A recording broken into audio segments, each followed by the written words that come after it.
Item 9, General Fund Capital Budget. I will keep to my word and be brief. This paper went to the Scrutiny Committee meeting held here on the 2nd of February.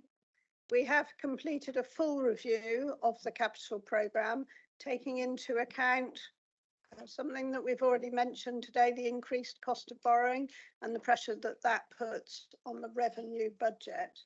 So this paper has 3 appendices, and those appendices are in effect the recommendations. So we are looking for Appendix A, which is removal of approved schemes following that review. Appendix B, the revised capital programme for 24-25, and Appendix C, which are the new capital bids for 24-25 for inclusion in the programme. So, Chair, I don't have anything to say because it's all in the report, but of course happy to take questions and hand to the seconder, Bill Revans. Happy to second and reserve my right to speak, Mr. Chairman. Okay, is there any questions on item 9? Yes. Thank you, Chair. On agenda, so it's on the 3.2 of agenda item 9. I'm disappointed but not surprised to see that Wincanton has yet again been left out of gaining any regeneration. And I'd like to ask the council, how will you make it up to the residents of Wincanton? Thank you. Is that Ros, I should imagine?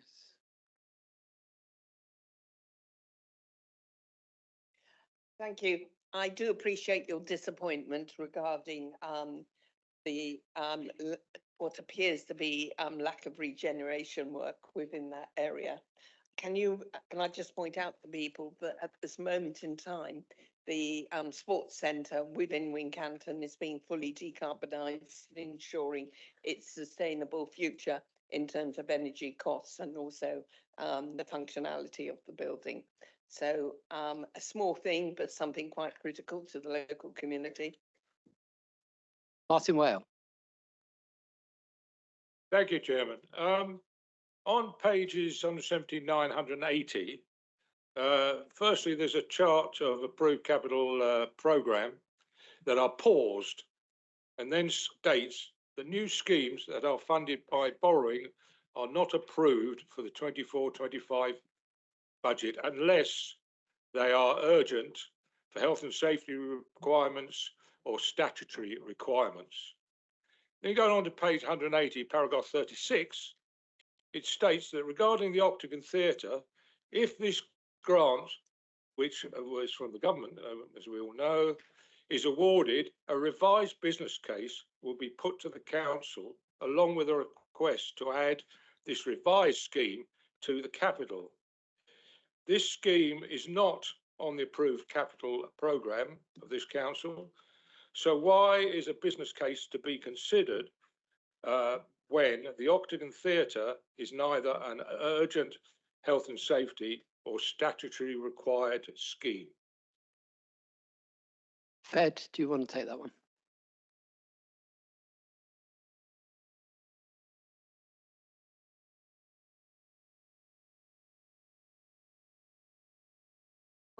These are green. Hold on. That one works. There you go. Apologies.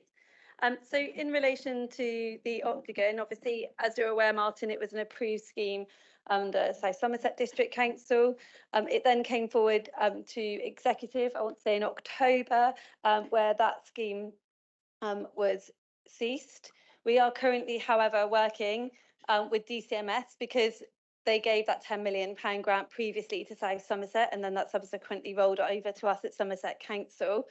We are keen to continue working with them to secure that grant and have been making great strides in doing that. We submitted a business outline business case at the end of January, and we're waiting for that to go through the government processes.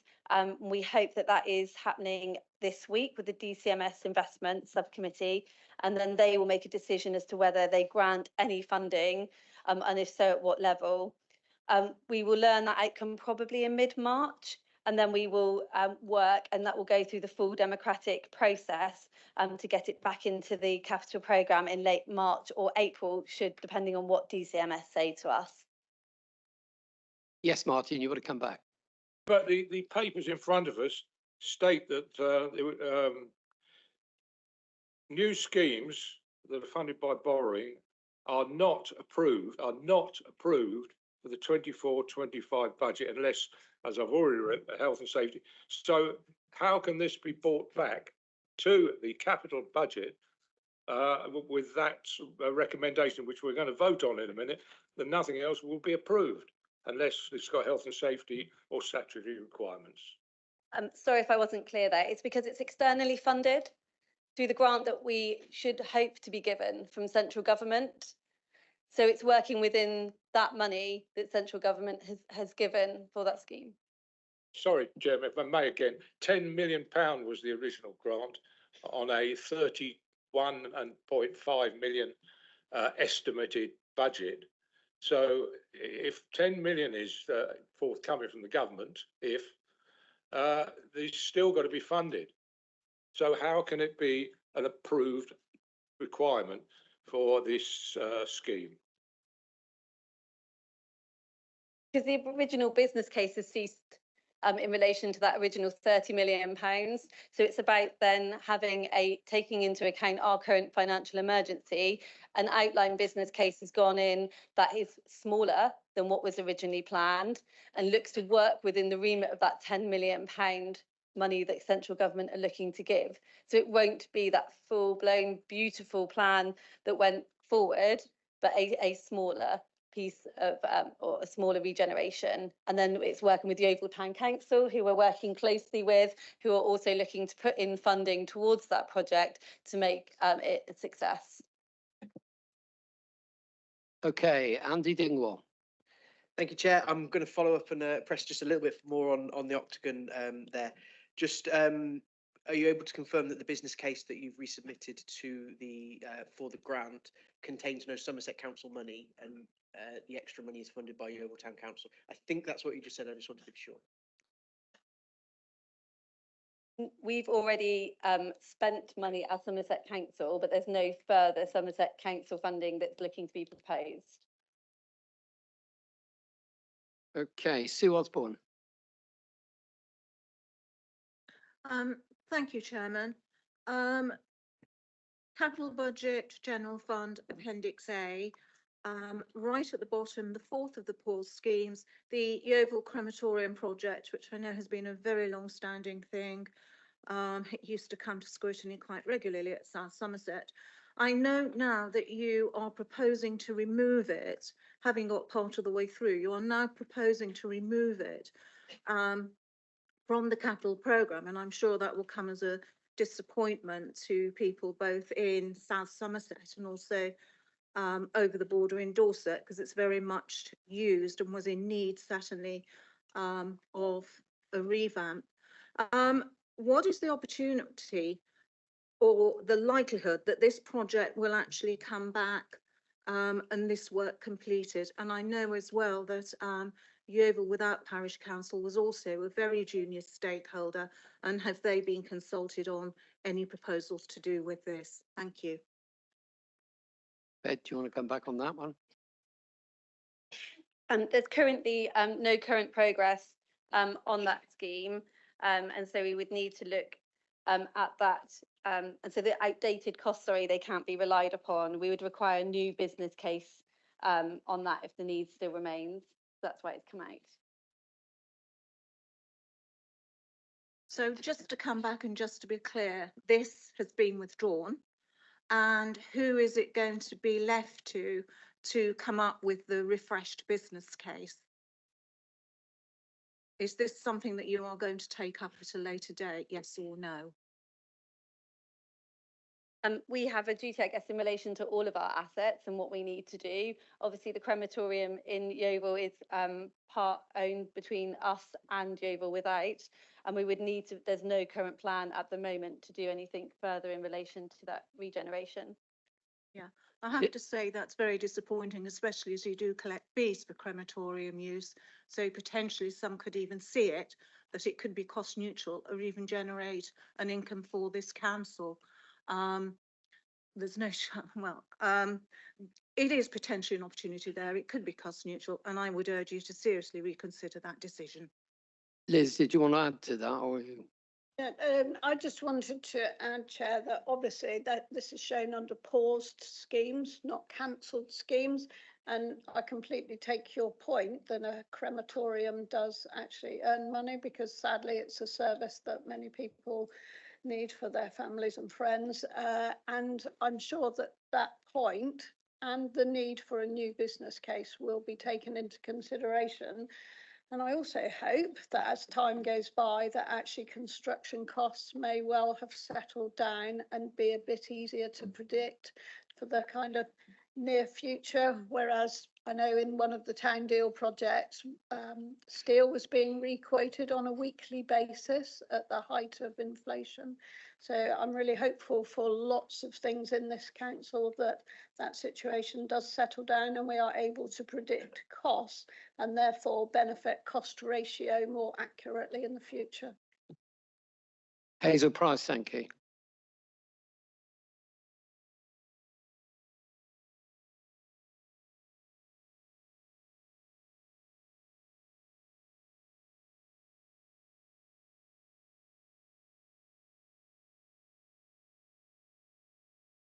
Red one, thank you. Thank you, Chair. I promised not to open up a two-way discussion and keep coming back, but it just occurred to me that on Appendix B, can somebody explain, please, why there are a whole heap of academies, schools that have been academised, that we are still providing capital funding for? Attention drawn to it because Heathfield has then, of course, just become an academy, but there's a whole heap of them there. And I just wondered how that system actually works. And also, in the next little bit under climate and place, talks about the bin stock. I just wondered how assiduous we are in trying to be sure before we dole out new bins that actually they are needed and deserved. I do know that the waste guys, when they put things down, it's a bit hard sometimes and things do break. But I just wonder how often we actually check up, do these people really need another new bin, and whether ever anybody is refused one or charged, whether there's a record kept of, you know, number 29 Smith Street, if they had 5 lots of new bins this year. I don't know whether it seems an awful lot of money. And yes, there will be some needed for new properties and so on, and some where the bins have absolutely fallen to bits. But are we really checking that there's some system in place to be sure that new bins are handed out with due care? Thank you. Liz and Heather, I expect. Yeah, I just wanted to say that the way funding for capital works in academy schools is kind of further proof, if you need it, that national government doesn't like local government very much. And so they academise on a 125-year lease, and yet the local authority is still responsible for those capital improvements, which strikes me as slightly bonkers, to use a technical term. But on the Somerset Waste Partnership bin stock, you'll see when we get to item 11, one of the savings is to look to use black bags rather than black plastic boxes. And I think that will, if we get to accept that, I think that will be very interesting. But over to Heather.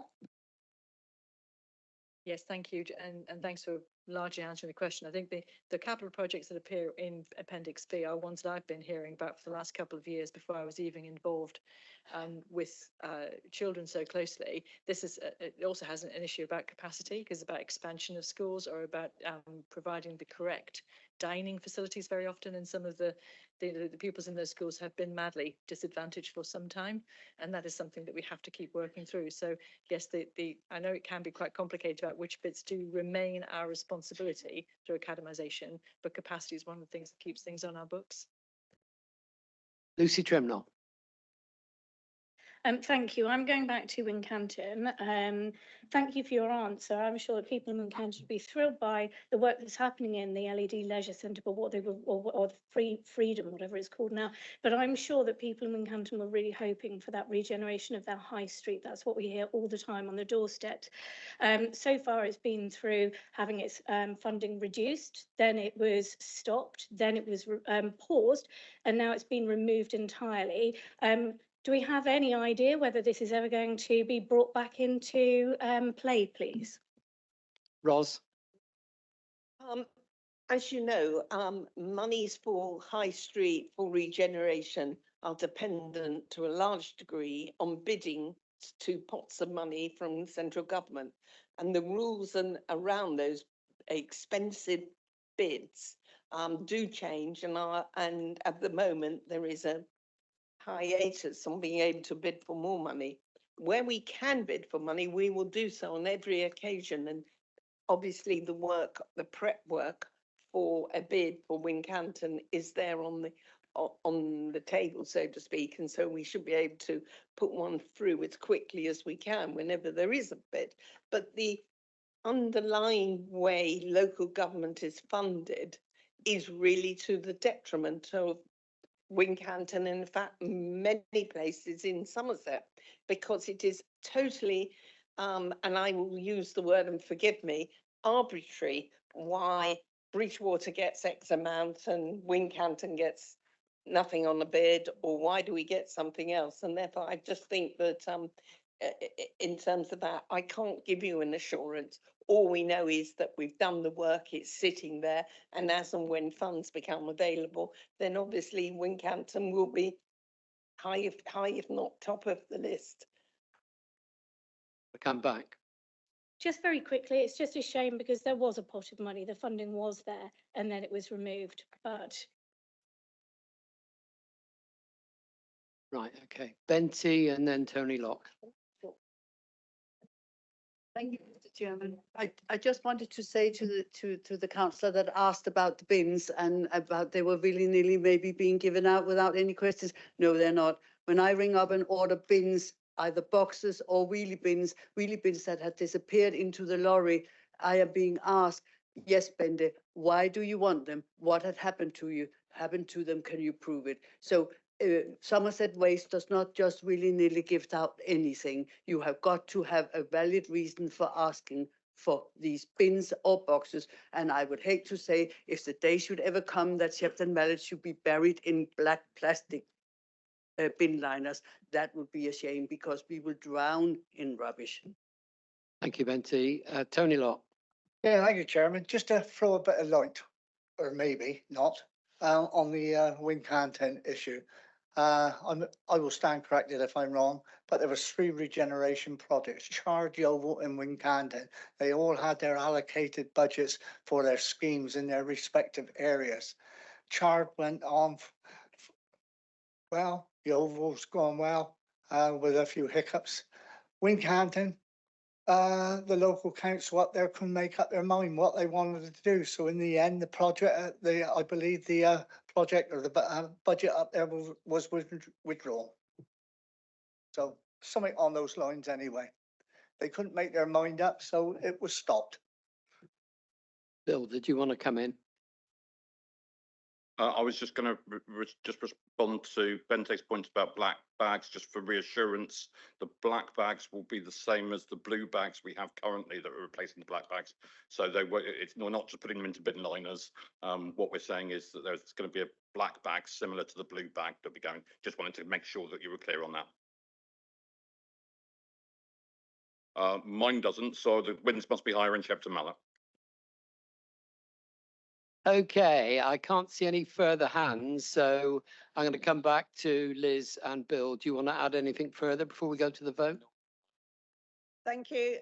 Thank you, Chair. I just want to make the point that although a scheme may be removed from the capital programme at the moment for circumstances that we understand only too well, it doesn't mean that it is removed forever. And as we've already heard from the Octagon, we hope to see a revised business case and with as much external funding as possible. Of course we do. So I'm happy to propose this, Chair. Thank you. My apologies. I think Liz has in some ways altered it, because I remember all too well the Brewhouse scheme being completely withdrawn in 2019. And now I see that the funding for mainly support for the Brewhouse providing community good is also being withdrawn. So we haven't got the size of the theatre necessarily to make it that well commercial and provide community benefit at the same time. So it's fine, but by withdrawing that 125,000, it does mean that the Brewhouse will go to a commercial type footing and not provide so many local services. But as long as that's clearly understood, but if there's an opportunity to put it back at a later date, then I will be delighted to help support it. Thank you. Fed, would you like to clarify? I think we're on different parts of the papers, because I believe what you're referring to, Norman, unless I've misunderstood you, is that the Brewhouse budget is in our savings papers later on in relation to the grant funding that we give. But yes, we are proposing a reduction this year that reduces it, and then a full stopping of their grant next year in relation to the Brewhouse. But I believe we're on the capital programme now, and that comes later on. Yes, thanks for that. Okay, coming.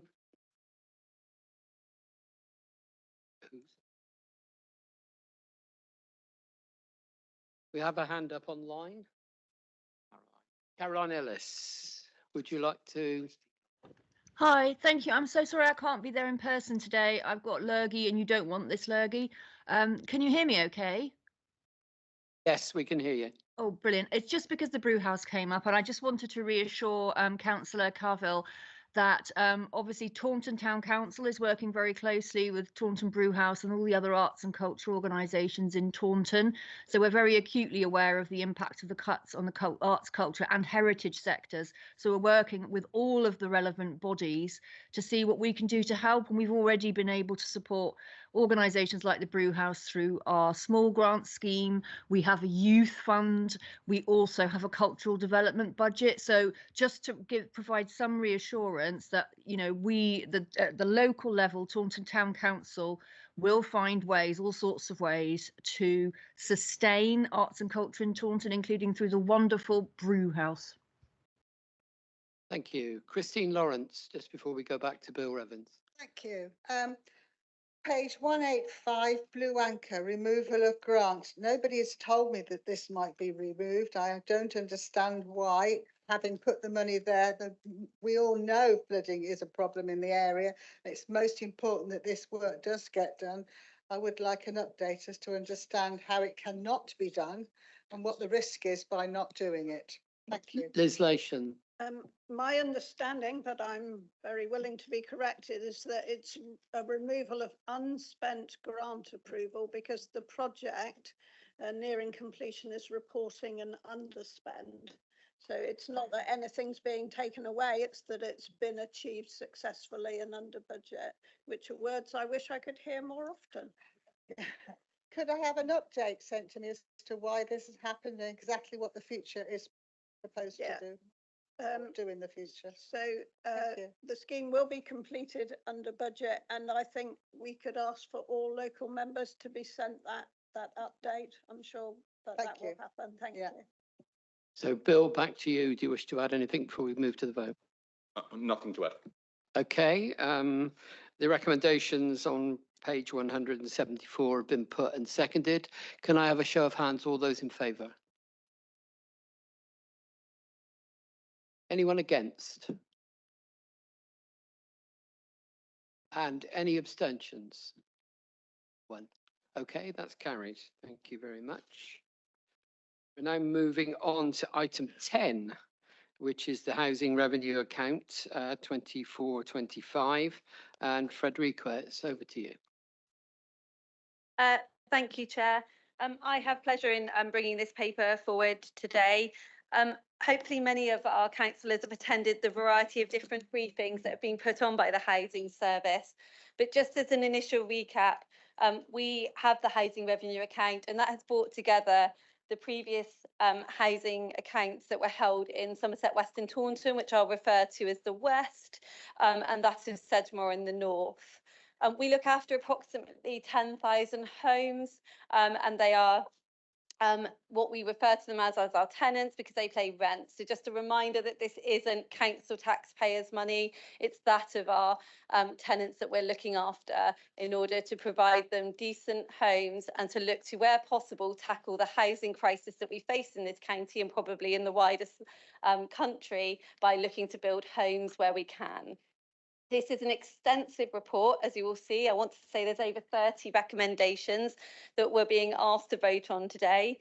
Firstly is our budget for next year for the two services, one that we manage in-house, which was the Old West, and one that's managed by an arm's length management organisation in the North.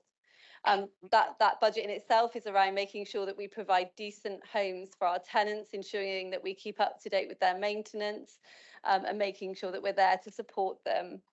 We've then got a variety of rent recommendations that we're putting forward. We're looking to set rent in line with the government's 2019 and 2023 rent standard, but also introducing a rent flex at relet in the North, so that brings it in line with what was already taking place in the West. Because we do hope within the next 18 months to 2 years that we will be bringing forward papers as to what the future of that housing revenue account looks like in general, as to what the service provides.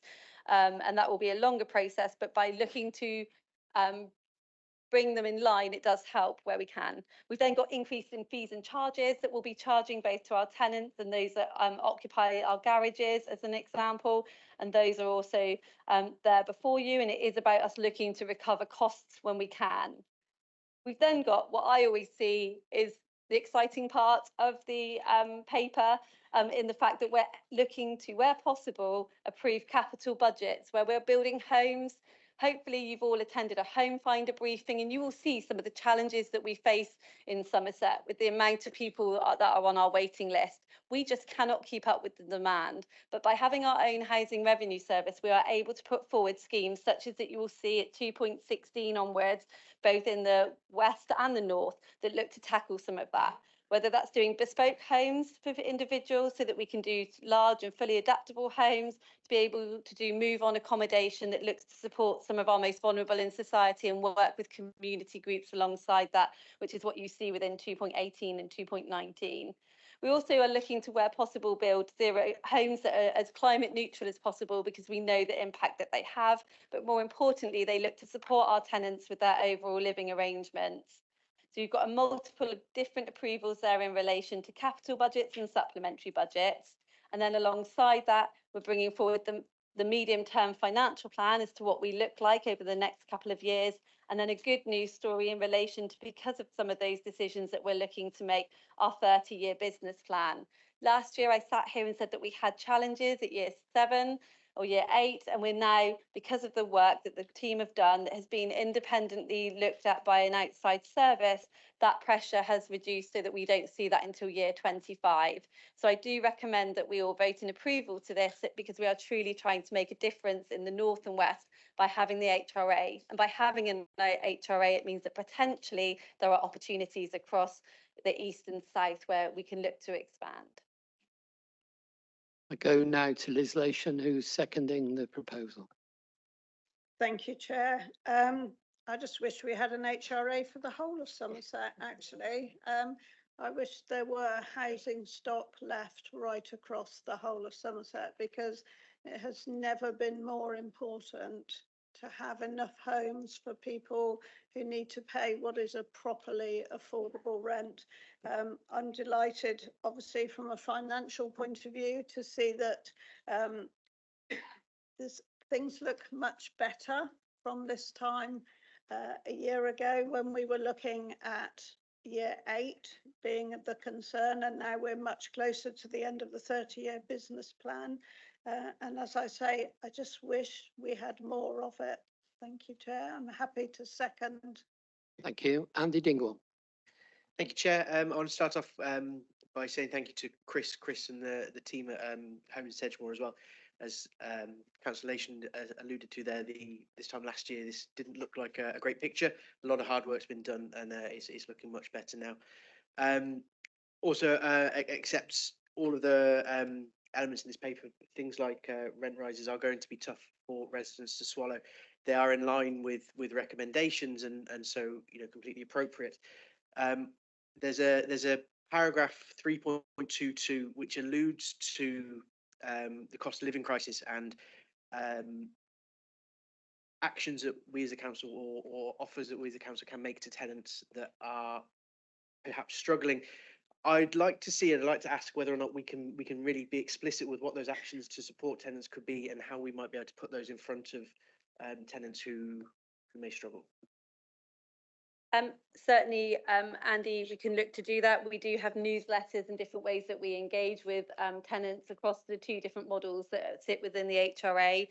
So we can always look as to how we can promote that further, whether that's through our social media pages or in those newsletters. We do have, I've met with, as an example, one of our in-house debt support advisors that look to really support our tenants and look at what's available to them, and does a fantastic job, her and her colleague. And I know that the ALMO do similar. So we do have a support network, but we do know that by having rent increases, yes, some are covered by housing benefit that they receive, that there will be some pressures there. And again, it's looking to the voluntary sector as well to do some of that support. Sarah Wakefield. Yes, thank you, Chair. I'm particularly pleased to see this report and the emphasis that my colleague put on it about the fact that this is paid out of the rents that we receive, and it is not a cost to the council. However, going forwards with the new local plan, we hope that more specially adapted dwellings may be able to be built, which we're very proud to have done in Taunton recently, and they've just been opened, I think, in the North Taunton development there, and across the county will be fantastic. But my question is this: if we issue a Section 114 notice, or if it's issued, will the commissioners sell these council houses like they've done in other parts of the country? That would be a terrible thing to happen for Somerset. We need to keep them in the council ownership. So that's my question. I'm going to pass over to Jason if he knows the answer to this. I totally agree with you, Sarah. Just from my point of view, it is paramount that we keep these homes, and anything that we do to avoid a Section 114, because again, we have the ability to change people's lives through this service. Tom Deacon. Thank you very much. Just as the member for Taunton North, and we're home to the Willoway regeneration project, which I know Lee and I are both proud to have in our division. I just want to put on record my thanks to Fed, to Chris Hall, to Chris Brown, and to Fran Smith as well, actually, for all the work that has been put in on the HRA over many, many years. I think us committing ourselves, particularly to that regeneration in North Taunton, is an amazing thing to do. And lots of us have had the opportunity to go and look around some of those homes that we've been able to deliver for people, and they are truly transformational. Really transformational to people's lives, and fully accessible, and just the things that they're enabling people to be able to do and to improve their quality of life. I just think that these things are things that we should be incredibly proud of as a council, that we're able to deliver for the people of Somerset, and the regeneration that comes with it. So not just providing homes to people, but regenerating the area in which they sit as well. So I'm proud of this. I think we all should be, and I hope we all work together across the chamber to make sure that we can broaden what we're delivering across the county to other places to truly deliver affordable council homes that people can live in. Heather Shearer, you wanted to come in. Thank you so much, yes, and thanks for previous comments from the previous speakers. It was just a question I've got actually within the recommendations, if I may, Councillor Smith-Roberts. Under number 4, the fourth of the recommendations, I believe, there's a couple of references to approving capital budget for spend on step down and step down move on accommodation. If you're looking in a chair schedule, it's on page 10, so forgive me for not finding the right page number so quickly, but I've got it right here with a note on it. I just wanted to know what partners we're working with, or if we're working with any partners on those two activities, please.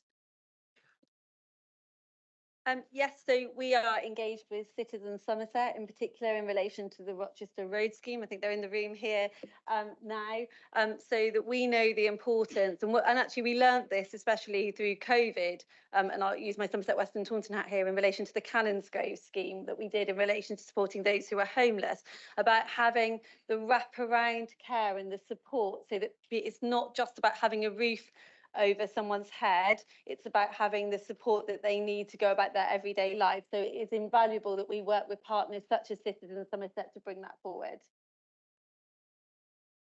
Mandy Chilcott. Thank you very much, Chair, and thank you for the paper. Just a few things to highlight, and I've said it before.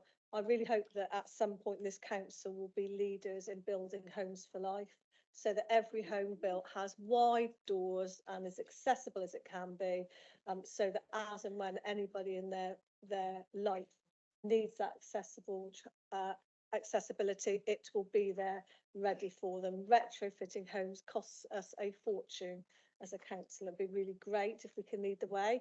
If we can start to build them all on every home, then all of the items to build it will become cheaper. If wide doors become standard, they will be cheaper to use. So I hope that we can do that. I know I've been banging that drum for some years and will continue.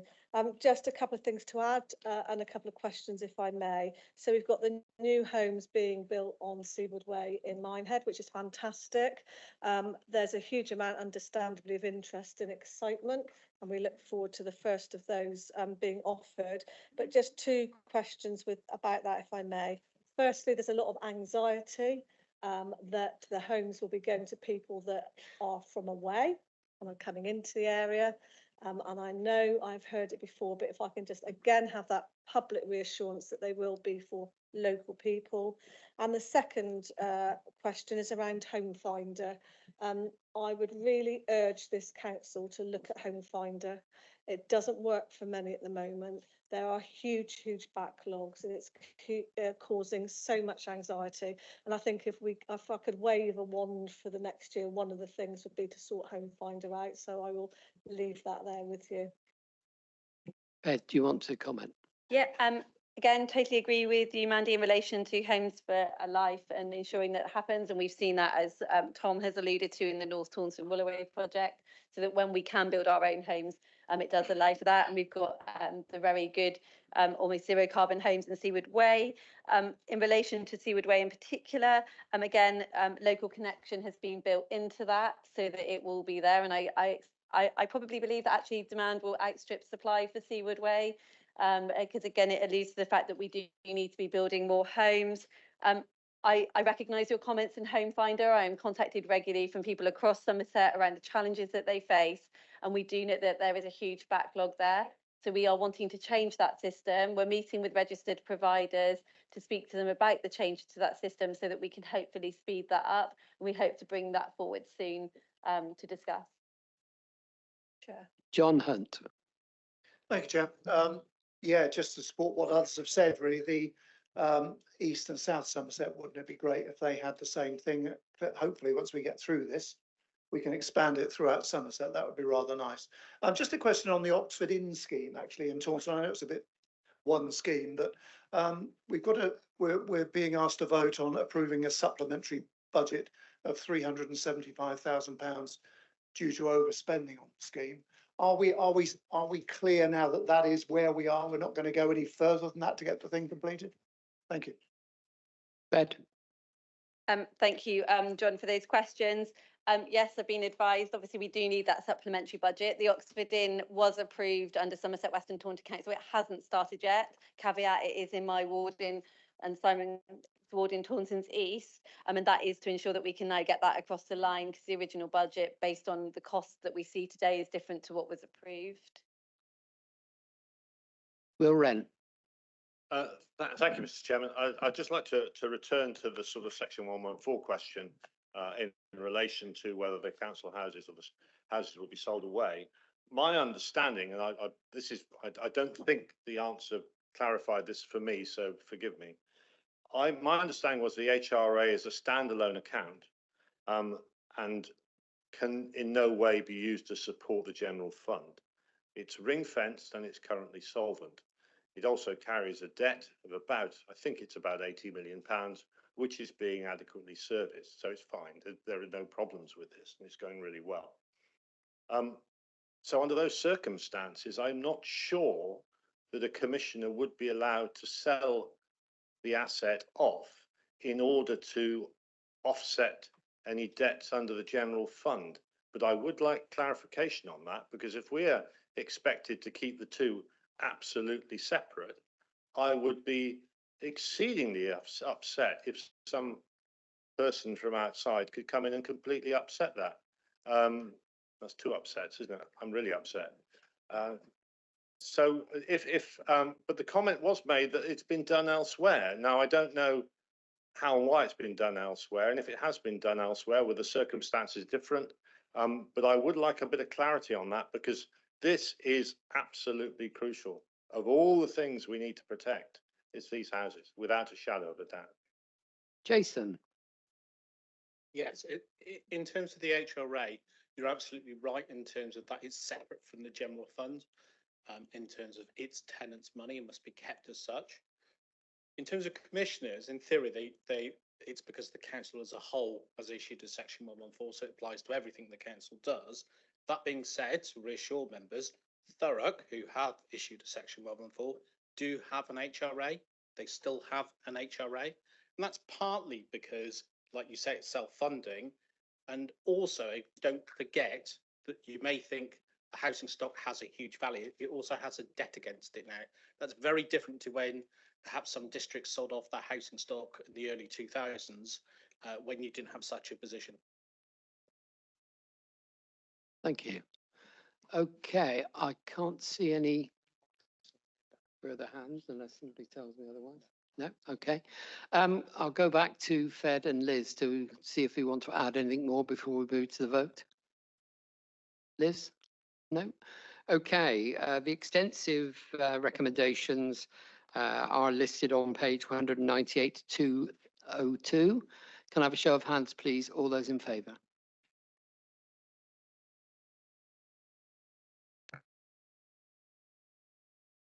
Looking puzzled, David. I thought it was, but I'm told it's not. No, it doesn't have to be a recorded vote. It's an error in the pack. Yeah. So I'll say that again then. All those in favour of the motion, please show. Anyone against? And any abstentions? Okay, that's carried.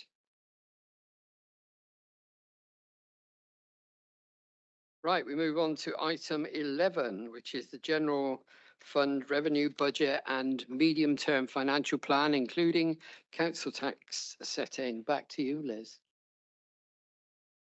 Thank you very much, Chair. I guess this is the point at which we reach the main course on our menu of papers today.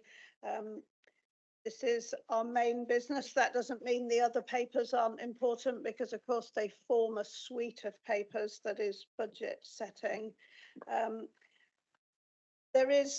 It was pointed out to me at lunchtime very kindly that there is a typo in one of the appendices in Appendix 7, which is the savings and income generation under CAP, Climate and Place 027.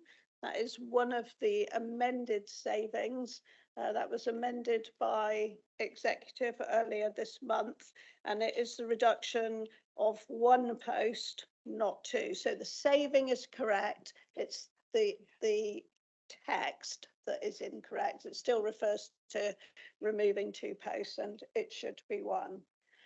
So this paper lays out how we intend to set a balanced budget, and as we know, that is an increasingly difficult task, and to avoid a section 114. So of the 17 appendices to this paper, they are under separate and different categories.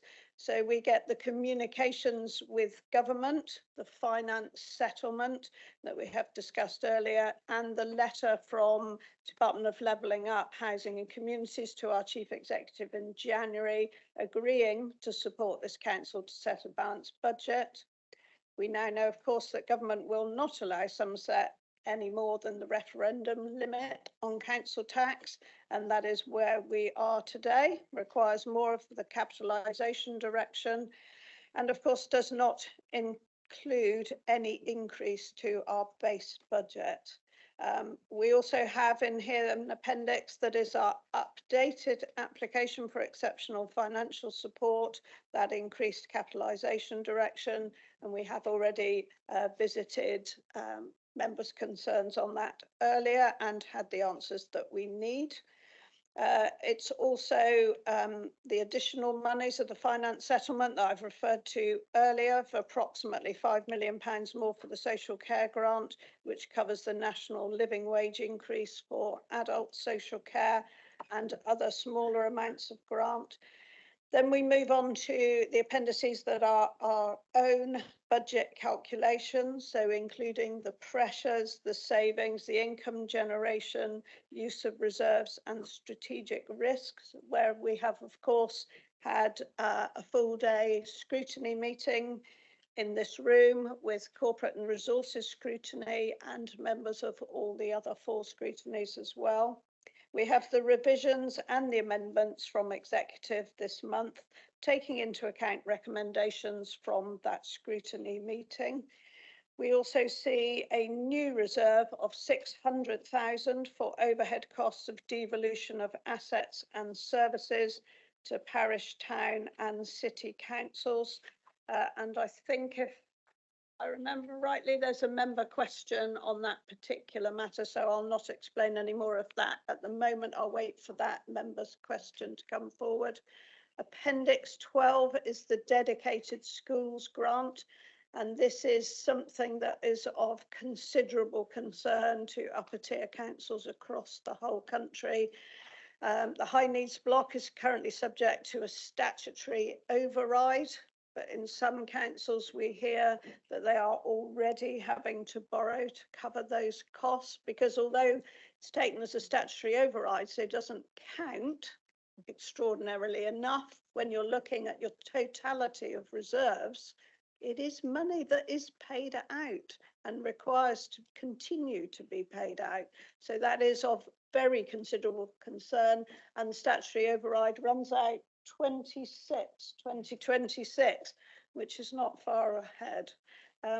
We have the impact assessments and consultation document. So Appendix 15 is that cumulative impact report, and we have the equality impact assessments for each of the savings.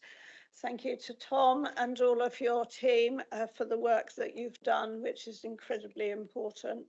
And then we have Somerset's the findings of our own consultation exercise with residents and also with businesses, where we ran 5 business events, and they were well attended and brought forward some really exceptionally good questions. And I felt a much greater understanding of what local authorities do and the challenges they're under. So Appendix 4 is an interesting one, Chair, showing council tax trends, and particularly showing the impact where it was taken of the 6-year council tax freeze. So we know that the additional 5% on council tax would bring a further 17.1 million to our base budget on an ongoing basis. We do know that a referendum is possible, but it is very expensive, as an exercise would be well in excess of £2 million. And in my view, the more I've heard about it, the more I think it's carefully designed to fail. And it has to be held at a particular time of year. It is not something that you can hold before your budget setting. So the 4.99% increase, which is the maximum allowed on a Band D home, is £82.14 per annum for the Band D, or £72.99 for a Band C, which is actually the average for Somerset. It's just below a Band C. The special expenses rates are just for some parts of Somerset, mostly the former Mendip area and some other villages. And the council tax resolution, of course, includes the precepts for all the parish, town and city councils. And I think I remember making a glib comment last year about it testing our knowledge of the villages, particularly of Somerset. And what it does this year is it shows that we're shown an average figure of 48%, but that is an average figure. And the figures on the parish, town, city council, of course, those precepts are quite varied this year as towns and in some places parishes and city have stepped forward to move on devolution of asset and services more quickly than we might have expected, although it was very clearly an important part of the One Somerset business case. We also include the precept for Somerset Rivers Authority, that is £14.65 for the Band D. That is held at its original figure, so there is no inflationary increase there, and it does vary across the bands, as does council tax and adult social care precept. So the police precept is also included here. That goes up by 4.88%. I think that was a flat £13, and fire by 2.99% as a percentage. We are working on a collection rate for council tax of 98%.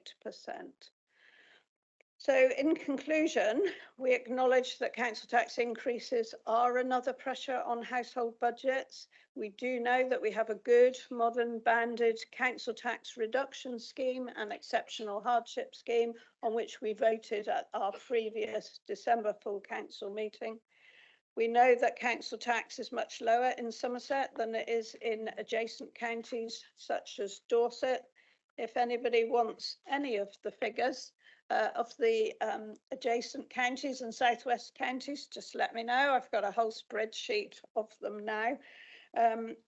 We know that we will continue to face challenges in not only once we've set this budget, if it goes through this afternoon, but as we move into and through 2024-25, we know that the transformation of this council will be much wider, deeper and faster than ever envisaged for the one unitary Somerset Council.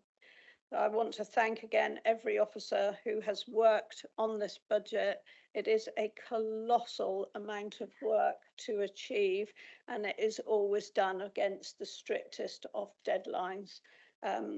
I wish it were an easier budget to propose to this council, but I do propose it knowing that it is very much better as an option than the alternative, which, as we know, would be a Section 114 notice.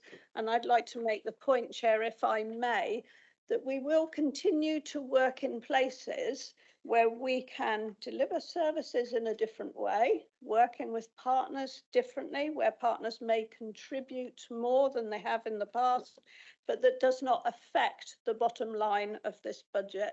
So if we pass this budget this afternoon, it does not mean that working with partners stops.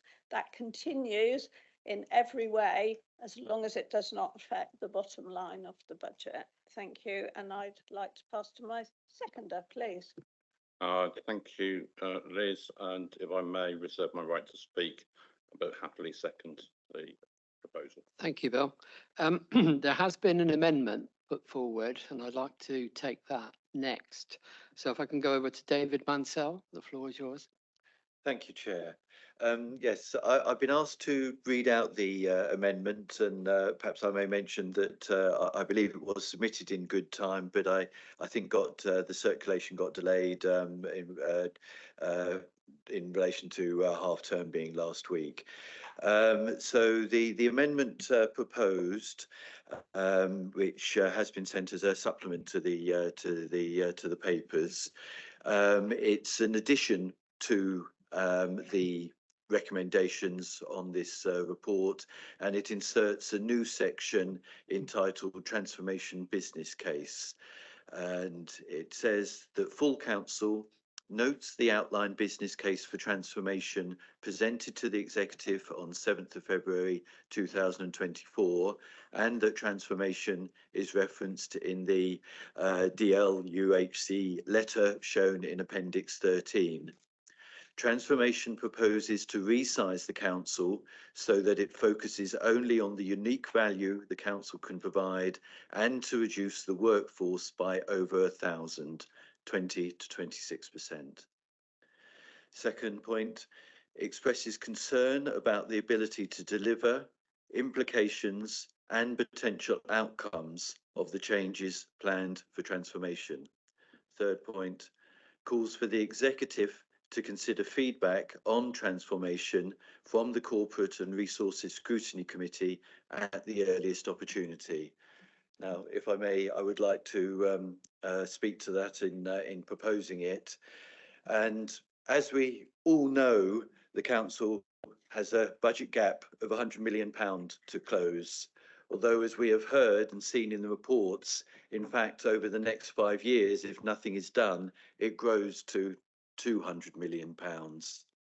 But today, there are just £35 million of savings identified to close that gap, nowhere near enough. For next year, 24-25, the budget proposes that we spend another £74 million, which would come from reserves and for capitalisation. All that is doing is buying time. I understand part of the one-off 74 million will be to pay redundancy costs of up to £40 million to shed staff. And the reason for doing this is what is actually, and the reason for doing that, it points to what is actually proposed to close the budget gap in future years, and that is transformation to resize the council. This is a central part of the budget proposed today, and it needs to be part of our decision, which is what this amendment seeks to allow. We still have very little knowledge about about transformation. There's been no scrutiny of it yet, and so no feedback from other councillors to the executive. We've not even had a briefing on it. Two things we do now know are that it will cut non-statutory services even further, and it is aimed at reducing the council's workforce by over 1,000. There are a number of reasons we're in this awful position. We've heard them already, but just amongst the biggest, increasing costs of social care, for which we do not receive enough sufficient funding, high inflation and interest rates, reduced revenue support grant, and council tax in Somerset being at lower levels than in other councils for historical reasons. It has to be noted that the council does not control these problems.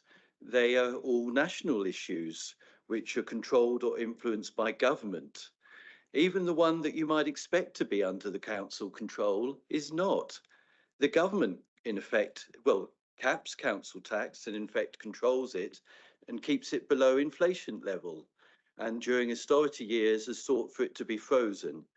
We are now paying the price for this in Somerset.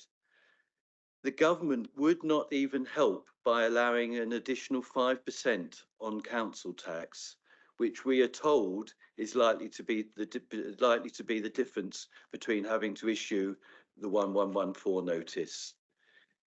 It looks to me that the government has created a financial black hole for Somerset Council and others, that this hole is getting bigger and that there is not a sensible way out.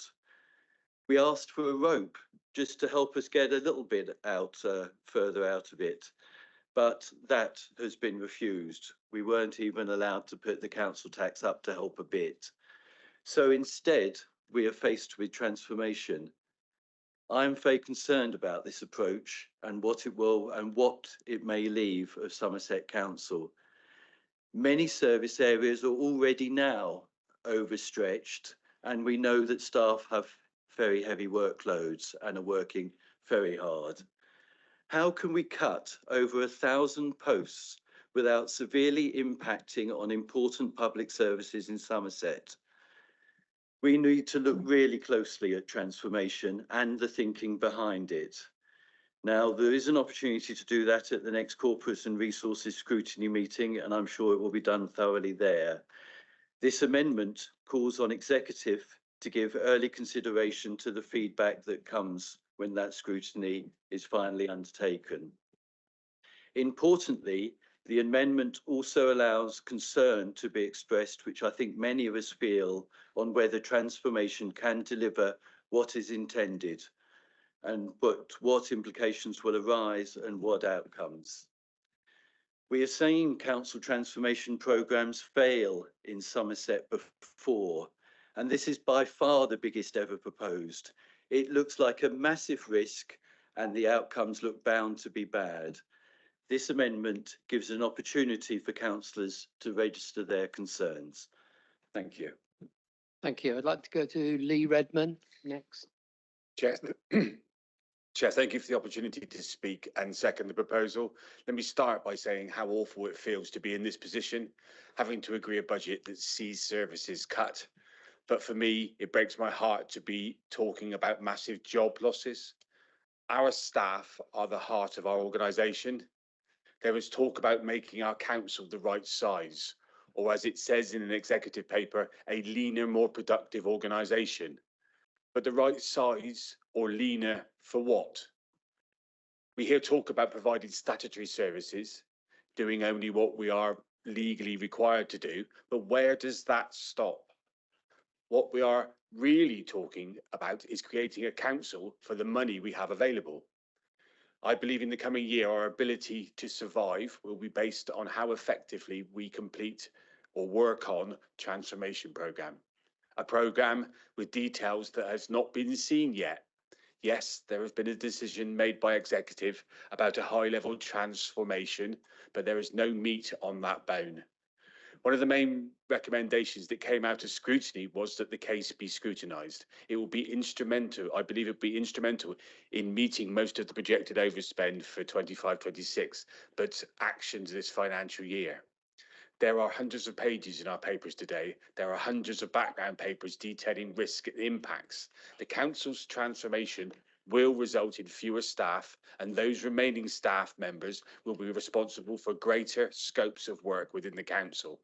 This will, I feel, erode current standards of delivery and be deeply felt by service users and our communities. Councillor Mansell and I wanted this item at this point in the papers to ensure the transformation business case in full is scrutinised at the earliest opportunity. We will need to ask important questions, some of which are included in public questions today. Questions that were too late for formally airing. Questions from Unite, 13B and C, Unison, questions 19A, B and C, all raising concerns about achieving savings while cutting jobs that must impact service delivery. We have over many hours spent scrutinising the papers, asked about what are our statutory responsibilities. Going forward, I think we need to change that question to how much risk are we willing to take? I asked earlier about risk. Has the transformation programme considered if this council can survive the increased risk these proposals will have on our communities? Chair and members, thank you for the opportunity to second Councillor Mansell's proposal. This is a small addition to the MTFP. I hope we can pass the amendment so that we can all see the detail in the transformation programme.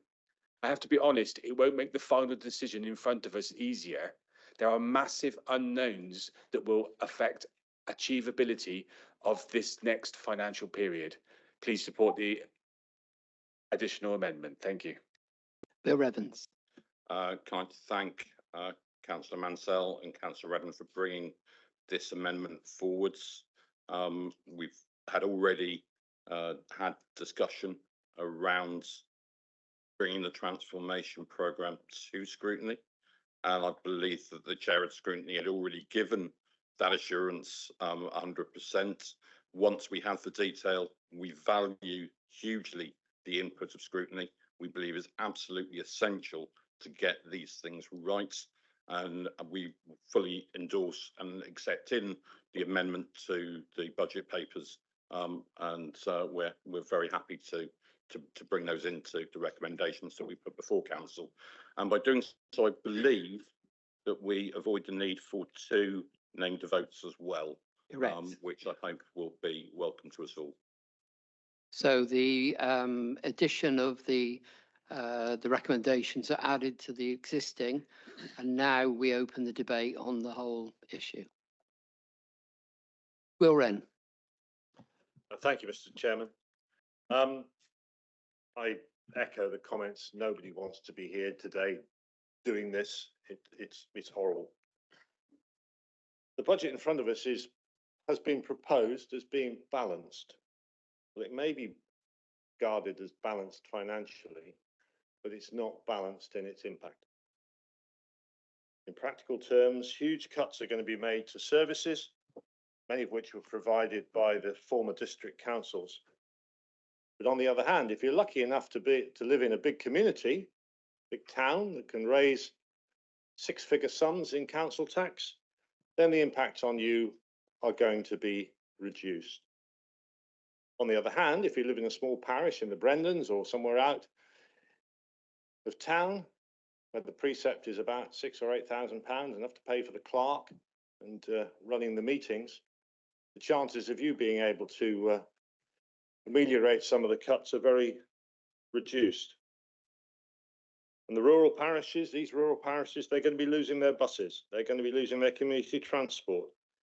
Reduced highways expenditure is on the cards. Waste sites have been proposed, and there will be increasing isolation in these rural areas. The government provides a rural services delivery grant, which is 4.1 million, which for a county the size of Somerset is absolutely pitiful.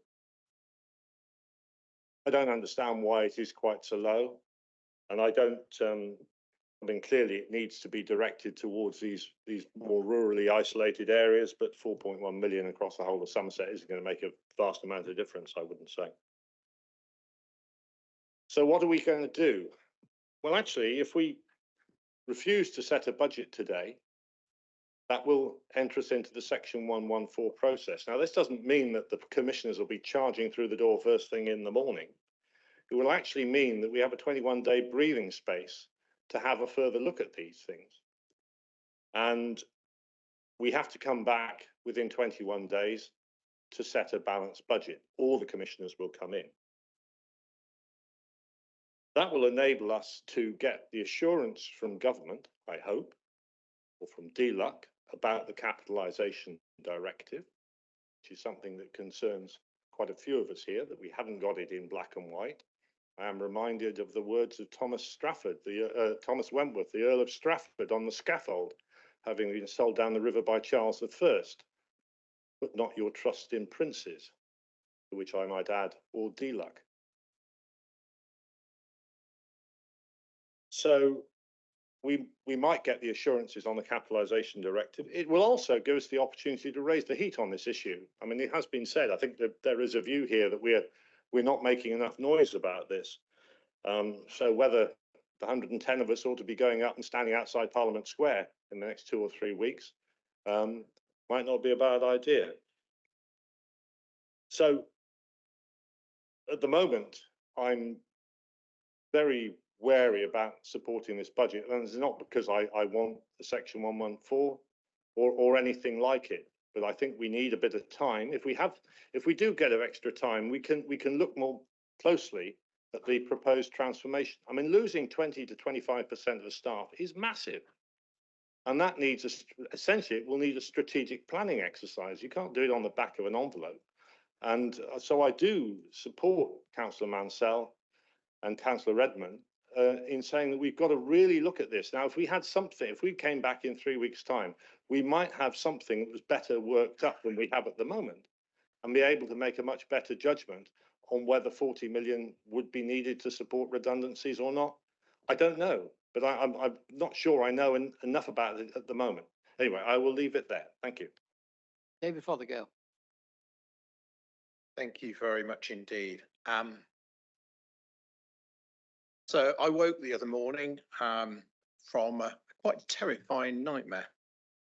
In it, I dreamt that a rather proud, a rather sustainable council, which had been handed over with 5 years of balanced budgets.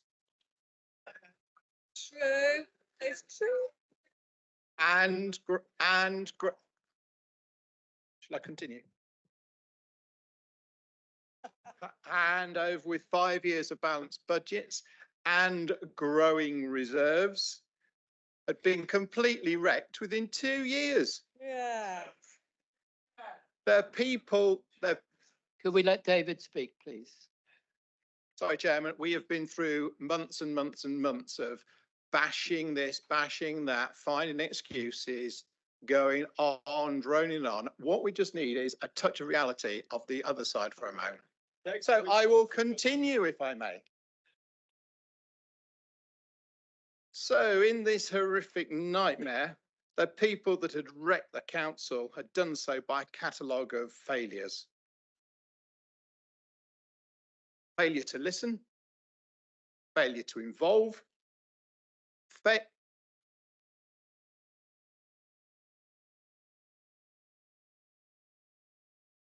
failure to focus on real issues, failure to take decisive actions early, and most importantly, failure to remember who we are here to serve. And then I actually woke up and it was not a nightmare at all. It was happening, and it's been happening here for the last 2 years in Somerset. In May 2022, I made the offer to sit down and to work through collaboratively on the delivery of the unitary business case. That offer was never accepted. The two people that wrote the business case are in this room. We have never been asked how it could be delivered, how it should be delivered, at what pace it could be delivered, and at what decisions need to be made to deliver it. Sadly, that is just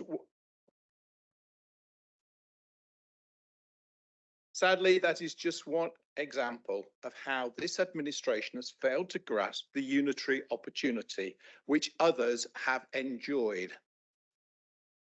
And to comprehend the scale of the task that it faced, instead choosing not to take action for the first 18 months, almost paralysed by the headlights until last autumn when it became too late. And that is how we have arrived here today. It's a shame that the passion that we saw earlier from the leader and from other people did not exist 12 months ago or 15 months ago when Mandy, myself and the president of SIPFA were saying you need to get a grip and you need to make decisions and you need to do it now. And that did. Can we let David get through this, please?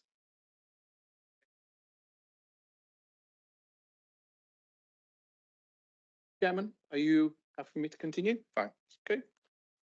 In the face of nearly 200 lines of service cuts, we stand on the precipice of bankruptcy, following the footsteps of other beacons of public financial mismanagement like Slough, Thurrock and Croydon. But all will be fine because we cling to a letter of comfort that may prove as worthless as the paper it's written on. How utterly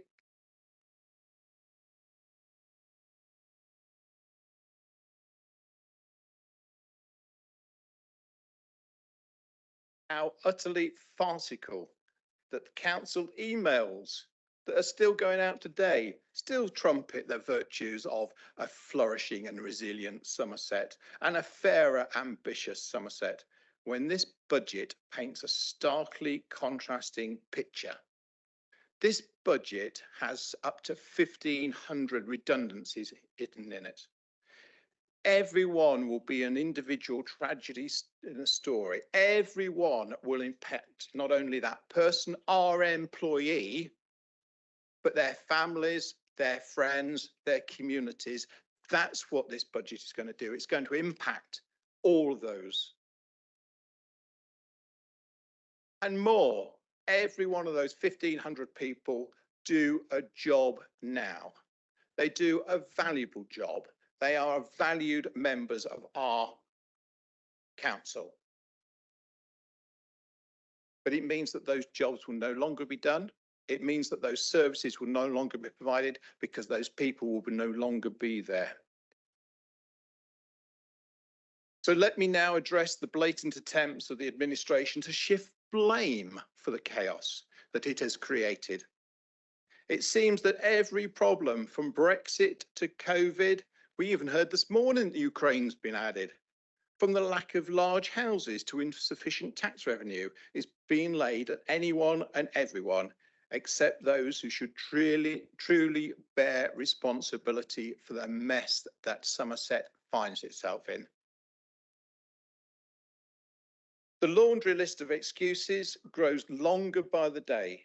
The government, the previous administration, the council tax system, COVID, Brexit, Ukraine, the blame game has known no bounds, despite the SIPFA president saying nearly a year ago, do not blame outside, look inside for the answers. Look inside, you will find the answers. And that has only just now come to pass.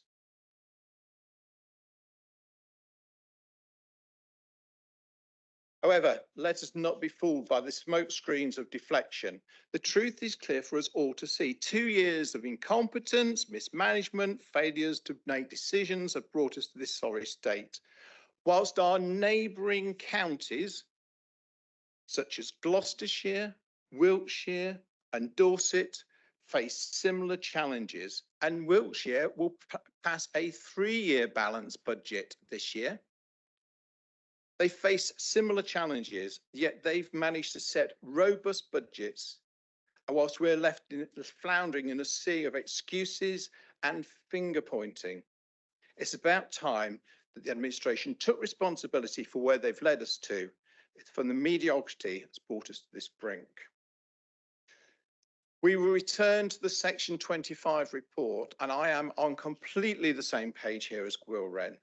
We do not believe that we have got the robust support, the robust legal advice, and you all voted to accept a report without seeing legal advice. You are about to do the same again, because this will pass. But we will not, because we have not seen that legal advice for every councillor, and we do not believe that this is a sustainable, balanced budget. Incompetence is one thing, but to vote through, to agree a budget without everyone understanding the full legal context is a wholly different matter. Thank you. David Mansell. Okay, thank you. I didn't know again how soon I'd be on, but a little earlier than I expected and hadn't been expected to follow that. I will say what I wish to say. I will also say that have I just been dreaming as well? Because I don't recognise what I've just heard. That is not what's been going on at this council. And I think also very important to say that we've been given careful advice and an awful lot of work has been done by our finance officers who've had to go through all the upheaval of setting up a unitary authority. And where did that come from? That was supported by a previous administration and by a national government. They did it at the worst possible time as we're coming out of a pandemic. Who thought that was a good idea?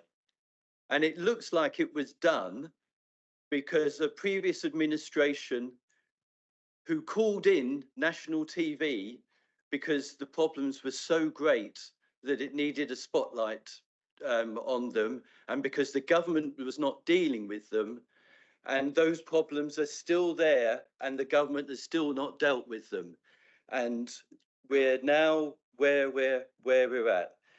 This was not what I intended to say at all, but I feel has to be said after what we just heard.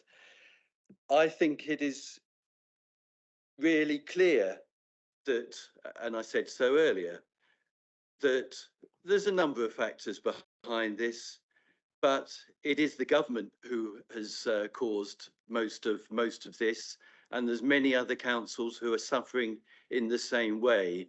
We're really unlucky and unfortunate to be close to the beginning of that wave, and it's an awful place to be, and it's a really awful place for Somerset to be.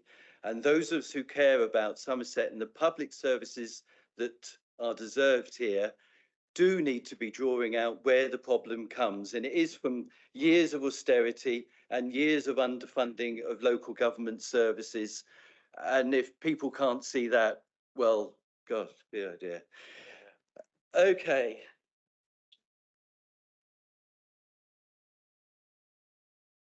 I think I'll get back closer to what I had tended to say, and this isn't, you know, where I'd like to be either. But we've got savings before us in the budget, and I would like to thank Executive for allowing the opportunity for good scrutiny of those and listening to what came out of scrutiny. I think the savings were adjusted, and they're the better for that. And there was some reassurance given on what they involve, and I think most of us do understand that substantial significant savings, there isn't any alternative. It has to be done given the position we're now in. But there's still a great cause for concern and very unwelcome. I feel I should sort of indicate how I may end up voting, and I still want to listen to what people have to say, and I still could, you know, waver on this. You know, there are genuine factors pulling us in different ways. I'm tending to think at the moment that I shouldn't stand in the way of setting a balanced budget, but I cannot support the overall programme that is proposed, where it is proposed to spend £74 million from capitalisations and reserves, which achieves nothing but buying time. And we just shouldn't be in this position.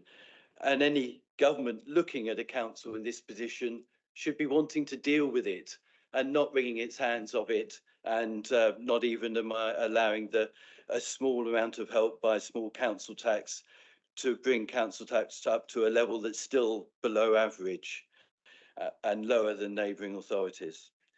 So, and all it allows then to do is this transformation, which we've raised concern about. And for me, that is looking like a step too far, and it's occurring way too quickly. You know, even if it could deliver, and I've got tremendous doubts, I really don't think it can deliver in the time that it's expected to.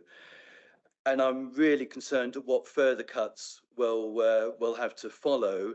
And we're still at a really high risk of having to issue a 114 notice. So where are we? Overall, the government has put this council in an impossible position. And I don't know how, but we should not accept the harm that this will cause to Somerset's important public services. And I hope that gives an indication of why I vote when I eventually do. Thank you. Bill Revens. Thank you, Chair. And can I first of all take this opportunity, first of all, to thank all our officers that have worked incredibly hard on bringing this budget forward across all service areas. We ask them to leave no stone unturned and to ask the impossible. And they delivered a range of savings options. We took those to scrutiny, and we valued hugely the role of scrutiny in influencing council's decision making. And I hope that that is a genuine assurance that that is how this administration intends to proceed, that we see the value of scrutiny. And that's why we've been very happy to accept the amendment into our proposals. Also, just echo the thanks earlier to our city, town and parish council partners who have been instrumental in being able to bring forward a balanced budget. I do take on board the point of the difference between rural and urban. We have had to we are in a difficult position, as politics is the art of the possible, said Otto von Bismarck, and we have been able to do what is possible. There may well be further possibilities to be able to get support for rural communities. But as you correctly point out, a rural support grant of 4.1 million, generously increased by a few hundred thousand, doesn't really touch the sides of what is needed. And I'd also like to echo the thanks to those people who've contributed to our consultation and are still contacting us about some of the savings lines, just for clarity, and we will continue to consult and work with communities. I think I'm going to start by just reading an email I received on the 31st of March last year. On the eve of vesting day, I wanted to drop you a note and thank you for all that you've done to deliver the new Unitary Council over the last 11 months. It was obviously not the outcome I wanted in May, but I'm extremely grateful to you for staying true to both the business case and the vision. In life, I fear we don't say thank you enough, especially to our opponents. Sadly, it can often be seen as a weakness, but I wanted you to know that I really appreciate that you've been through to deliver the new council and that I'm most grateful. It's been a long and often personally challenging 5.5-year journey, but I've always believed in the unitary model and I'm genuinely excited by the opportunities ahead. So Councillor Fothergill says he stands by those words, but they were actually the opposite of what he was saying a short while ago.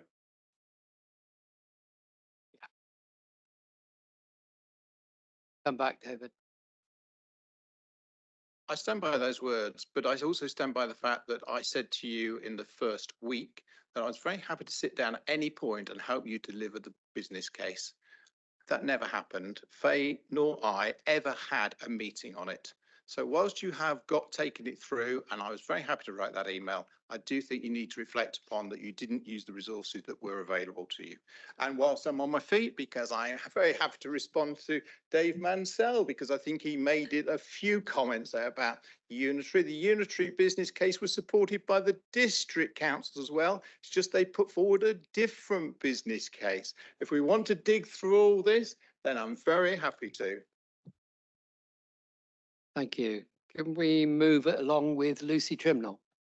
Okay, I have not finished, if that's okay. I was interrupted because I named a member. My I'm quite apologies. happy that that member rose to interrupt, but I would like to finish my comments. Yes, please, Chair. continue. Sorry, my apologies. So I'm going to read a statement. This is: the government must act now if local authorities are to survive the severe crisis and financial distress that they face. That's not a controversial opinion. It's not my opinion. That's the opinion of the Cross-Party Levelling Up Housing and Communities Committee, quoted directly from their recent report, Financial Distress in Local Authorities. That view is supported across the LGA. It's supported across the County Councils network. It's supported across the District Councils network and SEGOMA, who look after municipal authorities. There is a widespread view that the model of local government finance and of the financing of adult social care in particular is broken. There was a consensus around that. When we had the Panorama programme brought in by the previous administration to look at what was going on in adult social care and why it needed to be raised as a national political issue, we agreed, I was the opposition spokesman at the time, and we agreed not to turn this into a political bun fight because it was an issue that needed raising and needed raising nationally. And it was, briefly. But we've had successive government after government after government of all political flavours and complexions that have never got to grips with the harsh reality that you cannot fund social care out of a tax on 1991 property values. It makes no sense. No one would ever design a system like that. This is not about the situation, just about the situation that Somerset Council finds itself in. I've been sharing our story on national media. I've been talking to journalists and talking to policy advisors all over the country about the scale of a national crisis, the broken model of funding. A national problem needs a national solution. Yes, we were up front. We declared a financial emergency in November. This wasn't due to a single policy decision or a mistake or any of the other factors that councils have had 114 notices declared in the past. This was simply because we had a spiralling cost of social care and we didn't have the ability to raise our income to meet that. Now, if explaining what is going on is shifting the blame. Well, that's very, very sad about British politics, isn't it? Because if you can't explain something without being told all you're doing is playing the blame game, that is a very, very sad state of affairs to be in.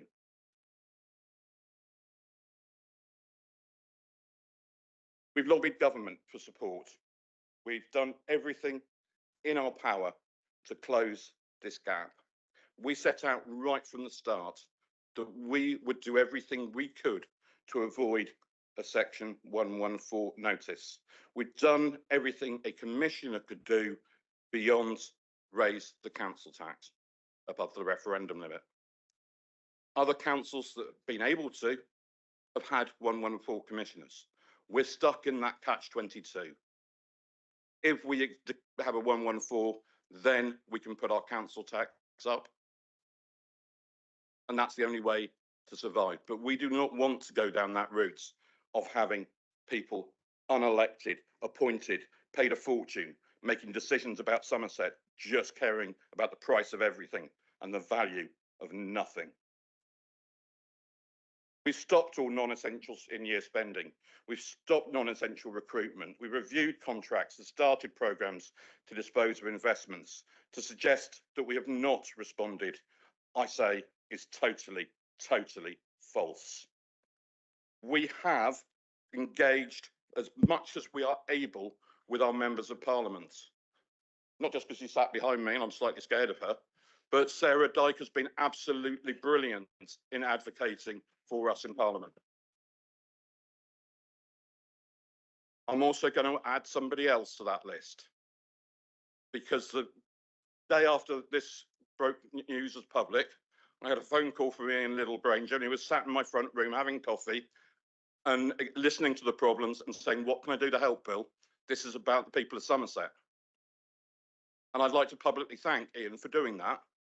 I stood against him at the last election. I've got no sympathy for the guy, but the guy came when we needed help, and he said, "What can I do?"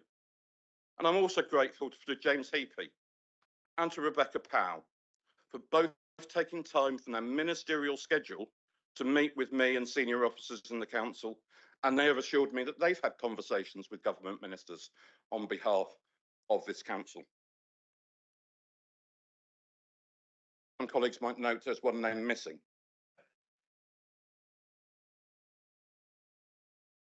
Back in November, the Member of Parliament for Yeovil wrote that this administration is a cancer on Somerset in his column in the Western Gazette. A cancer on Somerset. And when he was pushed back, you do know the leader's battling cancer, don't you? He doubled down on that insult. I'd like to thank every Conservative who has pushed back on that. Oh no, no Conservative pushed back on that insult. So I presume every single Conservative opposite underlines and supports those comments made by Mr. Fish. That was absolutely disgraceful to personalise politics in that way. You could shake your head and deny responsibility, but if he's part of your team and you don't back, you either disown him or you back him.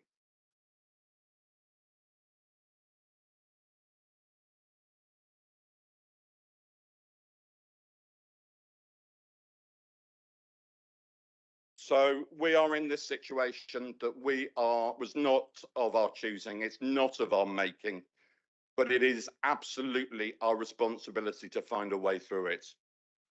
And the decisions that we make, yes, are heartbreaking, and I stand absolutely by that. The cuts that we are making and the impact that this will have on our residents and our services are significant, and they have been featured on national news as a prime case study. We're raising our fees and charges, we're spending reserves, we're selling assets and property. We're earmarking a top to bottom transformation programme of our staff. We will be making that reduction of 20 to 26%, and we will take on board the views of scrutiny as we do that. But the reality is we have to find a way through this situation. The obvious solution would have been to allow us to raise council tax beyond the cap. The government offered that. We have a low council tax base and we have a low council tax rate. As has been said, our residents pay significantly less than neighbouring councils like Dorset and Wiltshire. And a 10% rise would have still left us below the unitary average. And as Councillor Leyshon pointed out earlier, if only we had the council tax of Dorset, then maybe we would not be in this situation. And why do we not have the council tax of Dorset? Because in the 1990s, when the original council tax was set, it was set at a very low level, and then it was frozen for 6 years in the face of rising costs, in the face of rising demands. We are told that the financially responsible thing to do is to freeze council tax for 6 years and balance that by cutting preventative services all the way through.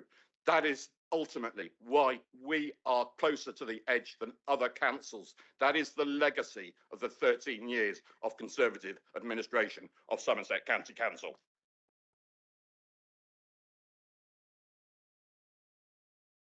We have no option but to take these difficult measures that are outlined in these papers. The only other way is to declare Section 114. Commissioners will come in, and even harder and even more difficult decisions will be before us before too long. When I speak to my colleagues in Croydon and in Birmingham, both of whom, one Labour, one Conservative, by the way, both of whom have Section 114 notices, I look at the scale of what John Cotton is having to do in Birmingham. A 21% council tax rise and 300 million budget cuts. In Croydon, there was a 15% council tax rise last year and another 5% this year. £90 million cuts last year, £44 million cuts this year. That is the reality of having a Section 114 notice. So we have to be absolutely clear and certain. If you are somebody who wants to take responsibility, who wants to step up and accept that we need a balanced budget for Somerset Council, then you vote for this proposal. If you don't want to, if you want the Section 114 commissioners in, you vote against. If you can't take responsibility for anything, then by all means abstain and not get in our way. We have a hugely difficult job. And to suggest in any way that we've taken our eye off the ball, it's the goalposts that have been moving and keep being moved by this government that changes rules, won't give us answers, defers things, misleads us. It is virtually impossible at times to get an answer that when we need it in order to be able to deal with it. And we've had the Section 25 again. So I will repeat the answer that I gave earlier. Myself and the Chief Executive met with Minister Hoare. He gave us the assurances. If you don't believe him, that is your choice.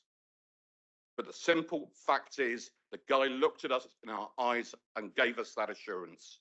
And if you think he's misleading us or lying to us, then by all means vote accordingly.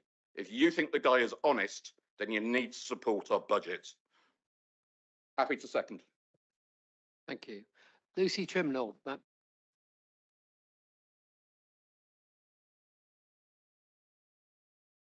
Thank you, Chair. So I wanted to talk about the highways cuts, the proposed highways cuts, because I'm very concerned that at a time where we've experienced so much flooding, it seems to flood almost continually. I know that highways are working full time on this all the time. We're having to contact them to tell them there are blocked gullies, and they come out and they repair it. And I'm really concerned about how that will work once we devolve those responsibilities out to the parishes and towns. Not all parishes are willing to take on those responsibilities. What is the contingency in those situations, please, so that we know that we in Somerset can drive safely on our roads? Can you take that, or was that Richard? I'll happily take that. Cap 032, if I remember rightly. We took out that saving at the executive, so there were some revisions to climate and place, and there were amendments. So there was originally a saving of £330,000. That was then revised at the executive meeting to, if I remember rightly, 177,000. We then made an amendment to take out that saving completely.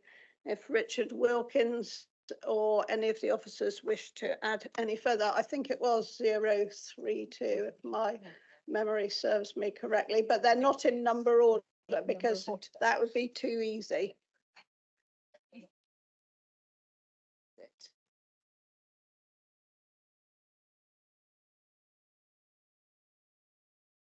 Yes, it is cap 032.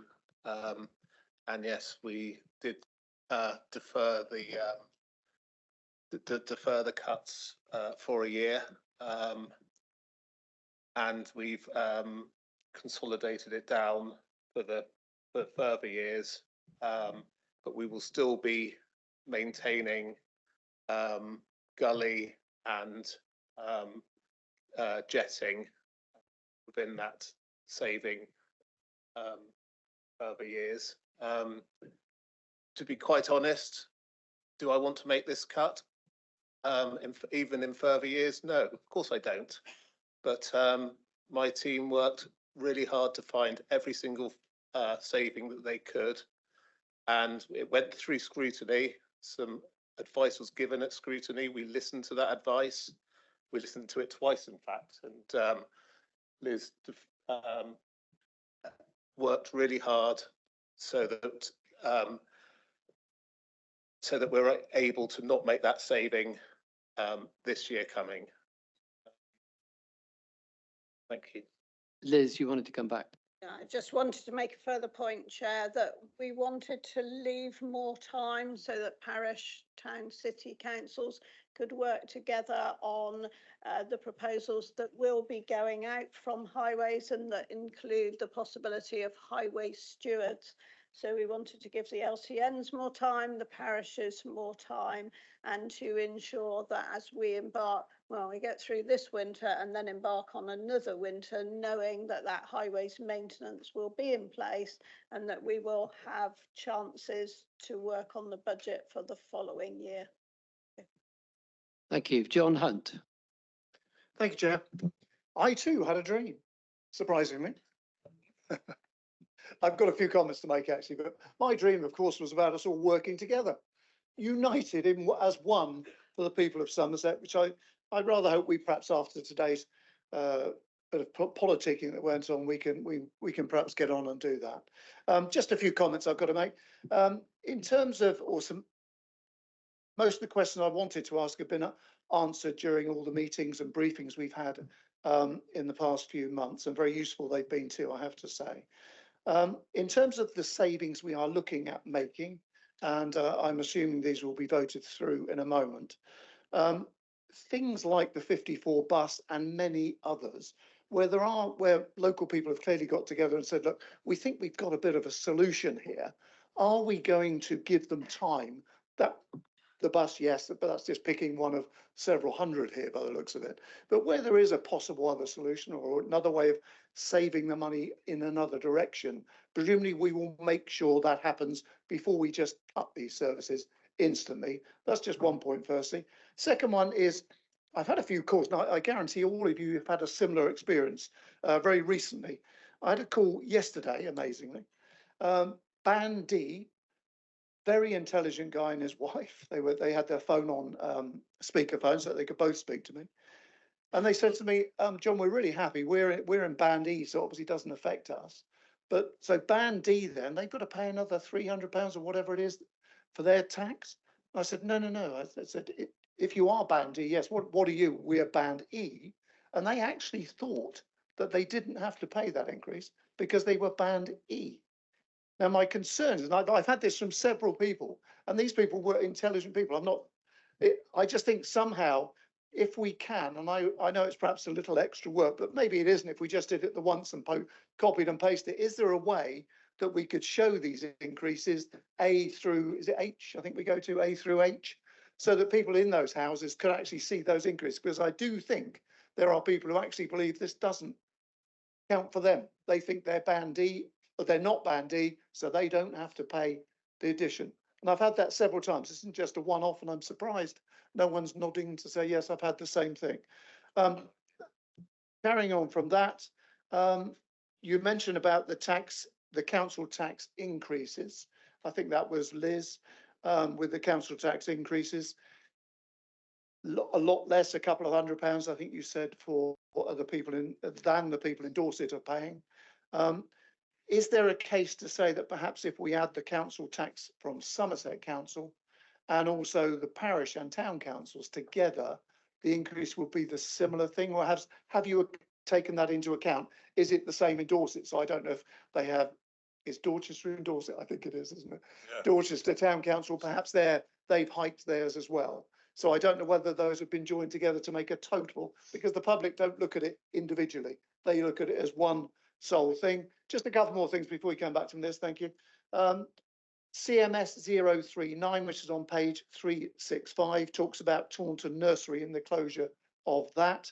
Now, I'm not sure, I've not looked to check this, so I may be talking backwards, but assuming we own the freehold interest in that nursery, is that something that we're selling? And if so, what is that worth to us? And just a very brief one, a brief thank you, if I may. CMS 055, which is the three parks that were going to be left unlocked at night. They're now not going to be. I'd just like to thank, this is for the Vivery Park side of things. I've been contacted by lots of local residents to that, businesses, and many show organisers, for example, the Taunton Flower Show. Many of the show organisers would have huge additional security worries at night if they weren't closed. So actually, it would have cost a lot more to an awful lot of people if it hadn't happened. So a special thank you to Councillor Tom Deacon. Thank you for sorting that out, Tom. That's great. Thank you very much. Thank you. Liz, to start. I'll just pick up a few of those and maybe hand to Ros as well. I think actually some of the town councils have done a really good job in explaining to their residents that actually you won't pay as much as the Band D is quoted, because maybe a much greater majority of homes are in A and B. I remember looking at Nottingham City Council and seeing that they had the highest unitary rate of council tax. And then I had a look at their base, which is 80% A and B. And then I understood a bit more of their challenges. And that's the same in a lot of towns. I've seen towns in Somerset that are nearer 85% A and B. Just all adds up to my view that council tax doesn't work and is grossly unfair. When I looked at the Dorset figures, I made sure that I looked just at the council tax and the adult social care precept, didn't include any parishes, didn't include any fire or police. On Vivery Park, it's quite interesting because, of course, in other parts of Somerset, no parks have ever been locked. And that's kind of part of the harmonisation across all of Somerset, where it feels unfair in one place and in another place. I sat in one of the bigger towns in Somerset that's not Taunton for one of the business consultation events, and somebody said to me, we're not going to be affected by anywhere near as much of this as Taunton, are we? And I said, no, because you've never had the benefit of those services paid for out of your council tax. They've either been paid by the town council, or they've been done by volunteers, or they've not been, not been locked. So I think Councillor Wyke is going to address the nursery issue for Taunton. Nurseries, yes, we do hold freeholds of quite a few assets which we use and some which we will no longer use. One of the obvious things coming together as 5 councils and into one. And right across the board, there is a programme of work to rationalise how we use assets, including depots, including assets which, the question is, we own the Wells Cinema, for instance, very small site, are we in the business of running cinemas or something? And the same goes for nurseries. I think the critical thing, and maybe my other colleague can say further, but the nurseries have been historically dependent on providing flowers to the councils across the whole of Somerset. And question is, do we still supply flowers, and if we do, where do they come from?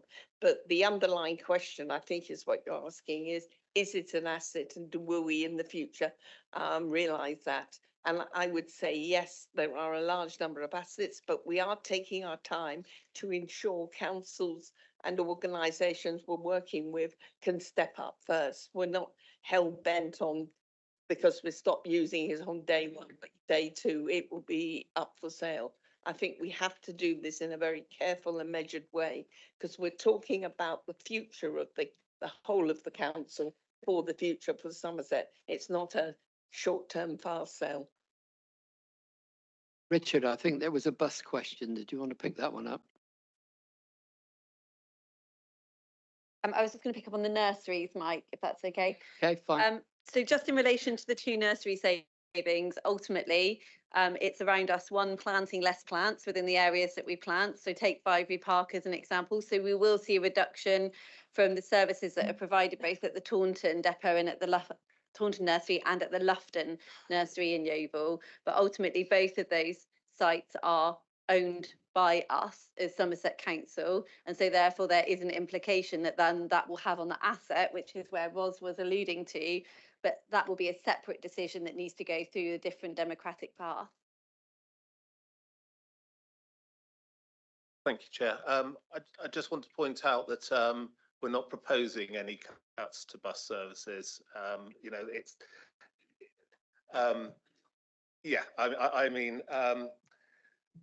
for one thing, we do understand, like you say, and we will take every opportunity to save as many bus routes as we can, and actually improve if we possibly can. I mean, that is, I'm very passionate about buses, if you've ever known me. But we will be reviewing our bus services. I think that's CAP 002. It's a proposed non-saving, if you like. There's no financial aspect to it, but we will be doing a review of our bus services. And yeah, they're not our buses. And I'm very much working in partnership with the bus operators to find a way through, especially the 4 bus routes that I think's made a lot of noise recently, but I'm working hard at that. Marcus Barr. Yeah, thank you, Chair. I just want to put on record that this is not a Liberal Democrat problem. Whoever won the election in 2022 are going to face these challenges. This is a world economic problem. When this country's £2 trillion in debt, and then you think the government are going to help you out by just giving you a lot of money, which they don't have, then it's crazy to think like this. What I would say is, let's breathe. We invited Bill, Wellington Town Council invited Bill to a council meeting back last year, and we asked him then, we were willing to take on more services. And I think what you should have been doing is a year ago, and I think you've just waited a year too long. That's the only criticism, because Taunton have had to put their council tax up by 174%. Wellington has had to put theirs up by 98%. And it just seems unfair. I just feel that lessons need to be learnt. So in future, you actually speak to parish councils earlier in time, and that we can work together as a unit, as a team. So yeah, thank you, Chair. Bill, did you want to reply? Just briefly, I hear what the councillor says. Just to remind you, I did write to all parish councils suggesting that tougher times were ahead and they might want to consider raising it in the year before as well as this year. So that invitation was given. If it wasn't taken up, some town and city parish councils did increase it the year before and this year as well. Others have had a steeper increase, but that letter was sent. And yes, there are things that we can learn from our relationships with town and parish councils. You were right to alert it to me last time. I'm pleased to have had correspondence from the town clerk of Wellington yesterday, just checking how things were going. He's given me a few pointers, but as I've been very helpful and positive about the attitude that our officers have had towards Wellington Town Council officers in more recent weeks. So thank you for your advice, and thank you for your recognition that this isn't just an isolated Somerset issue. Diego Rodriguez. Thank you, Chair. I've got two separate questions, one for Councillor Smith-Roberts and one for Councillor Wilkins, which, if you allow, I'll ask separately. The first one is just around CCTV service, just for some clarity. Really, I appreciate we've covered this quite a bit in our previous sessions. It's just, I note that on Bridgewater Town Council, for example, the town clerk has indicated that they'll be looking to contribute some 225k towards that budget line. And obviously we know Taunton Town Council committed in their last budget meeting to contribute 167,000. Those two towns alone look to be paying 80% of the total contributions to CCTV within that budget line. But I also note that those two towns don't have 80% of CCTV cameras, they're more around 60%. And so my small concern really is that some localities might be paying an extra premium for their CCTV, while some others might continue to receive CCTV coverage without contributing a penny more. So what I'd just like perhaps is some clarity around which councils may be contributing and which may not, and also whether the contributions being received this year are permanent contributions to secure the CCTV for future years. That's my first question. I think that's you, Fed. So in relation to the CCTV and what we've got before us is that you've got the income showing for 24-25 because of those contributions that are being made. That isn't the total cost, because I think the total cost is in region of around 650,000, because previously it showed in papers before today across 2 years. So in very rudimentary terms, we've divided the number of cameras that each location have got in their area and asked them to contribute towards those cameras that they've got in their areas. There are some where we are still in discussion with those parish and city councils as to whether they want to come forward and fund them, and we'll continue that dialogue with them. But we do know that we've got enough in principle to secure the service for this year and to look to make efficiencies, because we do know that we can make it even better than it is today.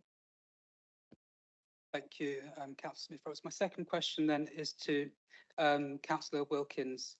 I think he'll understand, looking at some of the proposed savings, that I and residents that I speak to, no doubt residents that we all speak to, are concerned about some of the proposed cuts to the transport and some of the lines, particularly cutting posts in the transport policy team, cuts to posts and highways assets commissioning, cuts to posts in road safety and transport data, cuts in works carried out specifically on road safety and transport data, cuts to funding on school crossing patrols, cutting the delivery of certain schemes on bridges, cuts in funding for transport assessment reviews, and also for next year looking at cuts, as already explained, in highway maintenance.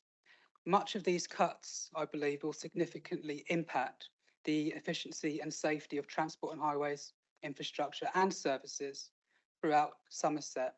I think you'll understand that residents, particularly those in smaller villages, already say to me, and perhaps many of you indeed, they already moan saying our gullies don't get emptied, our potholes aren't fixed. We report everything, but hardly anything gets done. Highways don't care about us because we're not a main road. I'm not saying that's the case, but perhaps those are comments that we, as representatives that cover villages, have heard before. So what residents have asked me, and what I would like to ask him directly as well, is what do these proposed cuts actually mean for residents, particularly those in smaller villages, who are already frustrated by what they would regard as an inadequate level of service? Is it, for example, more flooding, more potholes, clogged up villages? And how does he expect these proposed cuts will affect the daily lives and safety of residents in Somerset? Richard. That's quite a wide-ranging question. You know, we've had to make some serious savings, and highways is always, well, it starts from a slim base because it's usually the first thing gets cut every time. But we shoulder these as best we can. Highways is very, very good at risk management. Now, on the as I've already explained on the gullies and jetting and things, that saving's not going to be made this year, and we're very much putting into place plans where we can devolve some added programs to the parishes and the LCNs.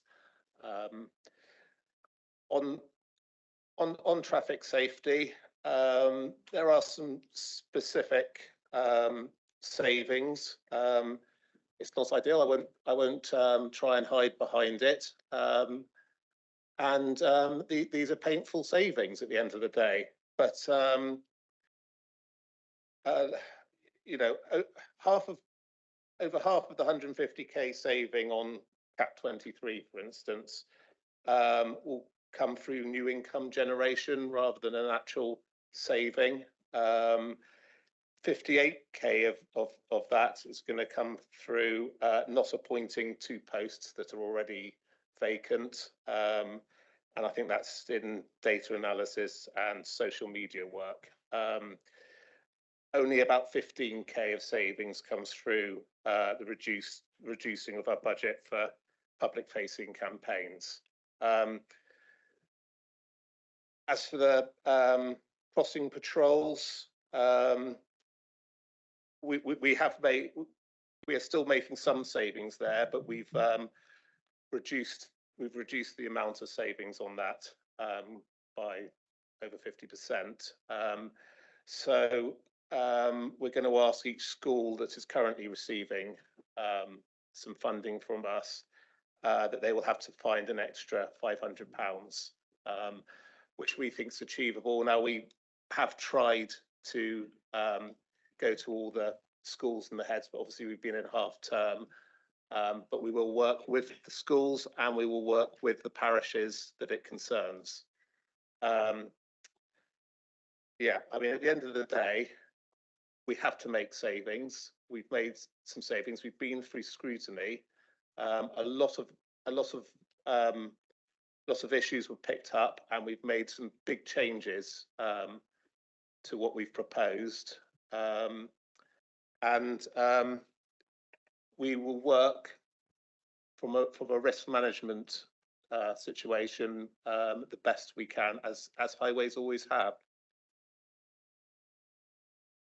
Ross Henley. Thank you very much. Really, the process, as you've heard already this evening, this afternoon, and across the last few months, the process for funding local government across this country is absolutely broken. Sarah Dyke has very well advocated these points in Parliament, and very impressively too. The comments by Councillor Fothergill that he woke up and he's having some kind of nightmare, I think he's reading more fairy stories, really.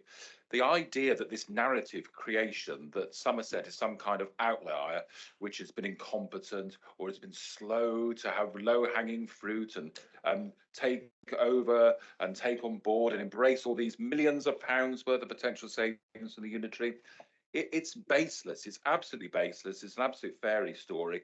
And back in the day, David, you could have peddled that story on the TV children's programme Jackanory. You want to read some kind of fairy story on there. It is utter nonsense. We all know what the real reasons are. It is the gargantuan costs and increase in adult social care. About all upper tier local authorities are quite rightly supporting lots and lots of vulnerable people. As you've heard, the process for funding it through council tax, as Councillor Lachon said, is not the right way forward. And frankly, all upper tier local authorities in this region, this area. Yes, Somerset is probably in that area earlier than some, and I'll explain why in a moment. It's quite obvious. Part of the reason in Hampshire, you've heard about financial meltdown. Other local Tory-run county councils are facing the financial difficulties. It's because of two reasons. It's because of national Conservative austerity and actually reducing funding for local governments across Somerset and across the country from tens of millions of pounds to a few handful of £1 million over 14 years. And really, I take some of this more seriously from Councillor Fothergill and his friends. If they hadn't spent 13 years running Somerset, running our services into the ground, making cuts year upon year, and it's not just national Conservatives who put Somerset in this problem, there is a local responsibility of local Conservatives. How many tens, maybe hundreds of millions of pounds did this council, the predecessor council, Somerset County Council, starve itself in an act of self-harm in actually withdrawing funding from itself by freezing the council tax for 6 years? It was an act of utter financial folly. Isn't it now time that Councillor Fothergill and others who sat on the other side of the room who were in the council at that time, it's time for you to fess up and apologise for running our finances into the ground. David Fothergill. Well, I appreciate Ross naming me 4 times there because it gives me 4 opportunities to come back. Most of what he said is not worth responding to. I would just point out to him, because I agree about the council tax, there is issues to be raised. Perhaps he'd like to talk to David Laws, who was Treasury Minister at the time, because it was a Lib Dem Conservative coalition government that brought it in.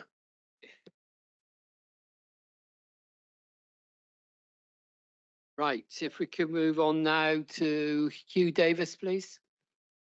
Chair, you can certainly move on. The young man earlier on asked the question I was going to ask. Thank you. Okay, Mandy Chilcott.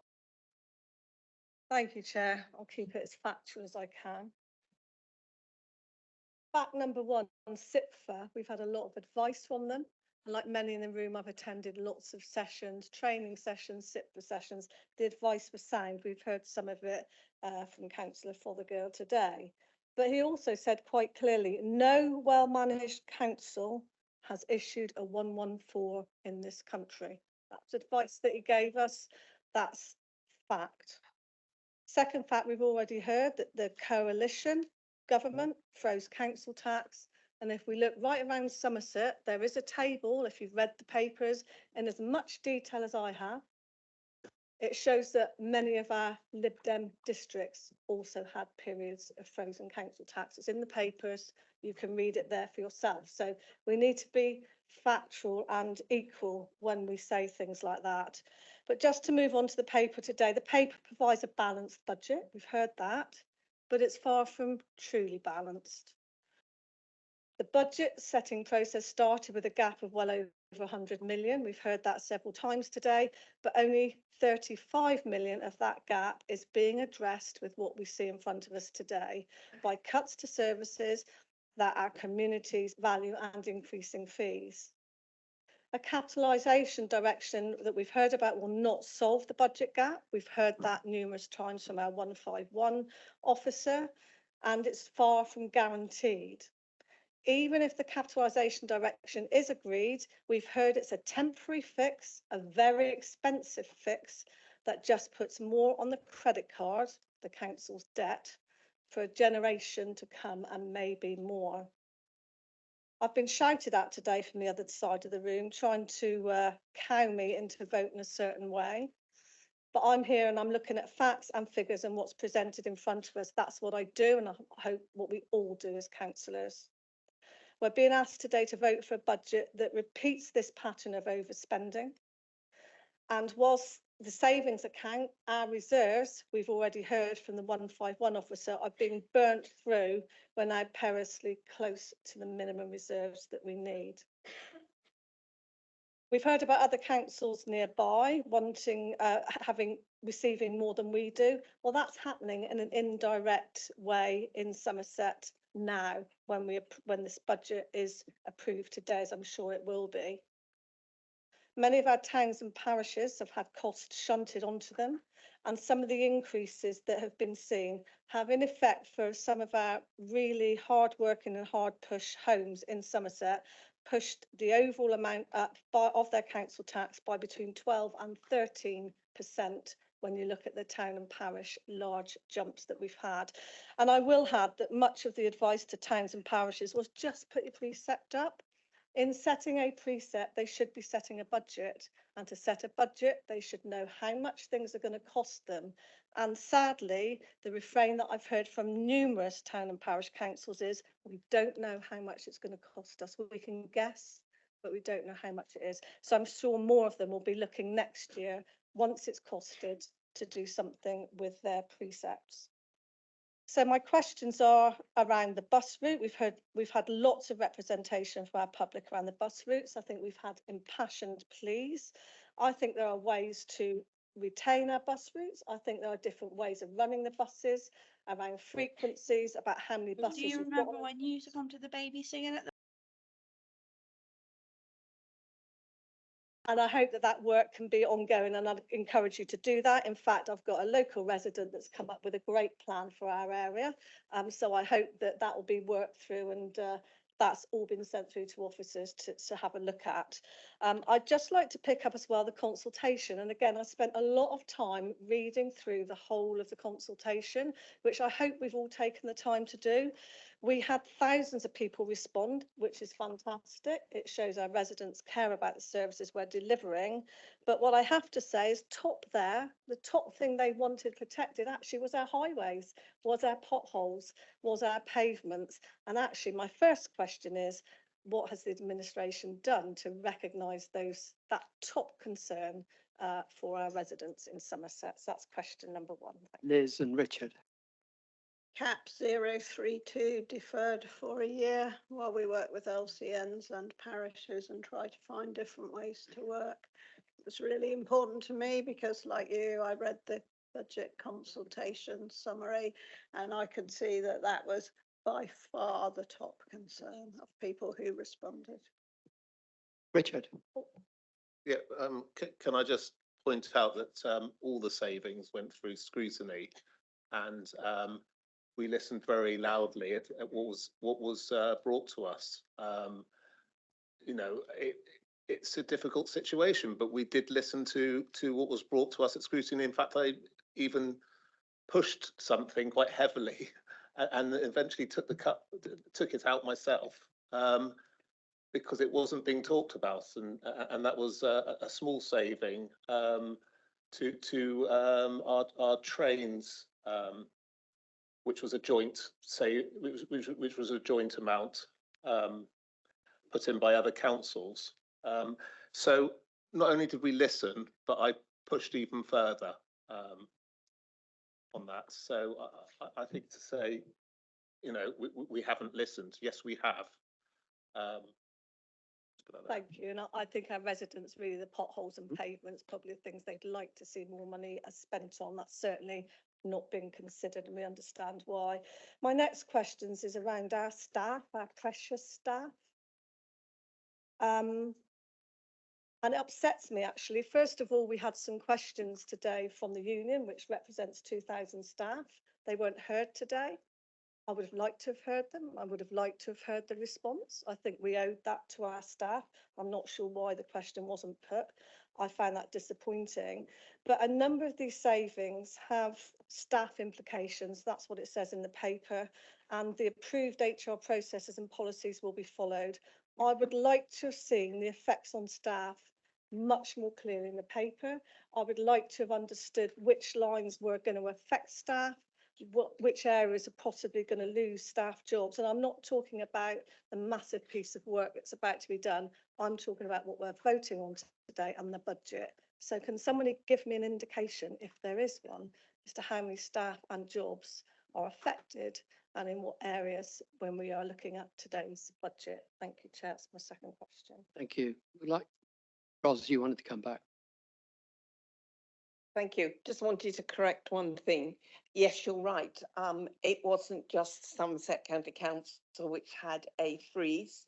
Mendip District Council had a freeze. It was run by a county councillor, as you know yourself, the leader here at the time at the county council. And we had 6 years of a council tax freeze too. And the impact on the budget and the ability to do things was significantly impacted. I don't think you should underestimate the compound. It's not just 1 year, it's year on year impact. And therefore, you're absolutely right. The district did have a freeze alongside the council, county council. Yes, Liz. I just wanted to make a point on staffing costs and savings. That of course this budget does include the LGR savings of, I can't remember whether there's 4 million this year, and the same for the following year. So those staff savings are already what you might call baked into this budget. And I completely agree with your concern for staff, and I agree with Councillor Mansell of his wider concern on details of the transformation. I don't believe that anyone would have chosen to work at this speed on a wider, deeper transformation. You could argue, actually, the work that had been commenced through LGR has set us in a better place to move this more quickly. I think that probably is true, but it's still going to be difficult and it's still going to be painful. And as more information comes forward, then of course we'll be going to scrutiny. And I'm sure my colleagues and I, particularly the lead members, will be at scrutiny too, because as you know and I know, that's where you learn what's going on in a council, is by attending scrutiny. Thank you. Thank you, Chair. And just my last question, and it's a fairly quick one. Again, it's in relation to staff really and moving forwards. We heard at great length from our auditors that this council needed to move forward with the transformation plan at pace. I think that was at pace was used a lot of times in their report.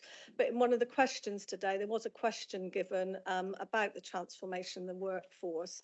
And it said in the response to the question, but this will take time over the next couple of years to implement. Have we got the next couple of years? Thank you. Liz. Watch this space. Thank you. Right, we have been going now for well over 2 hours and I've still got 7 more on the list.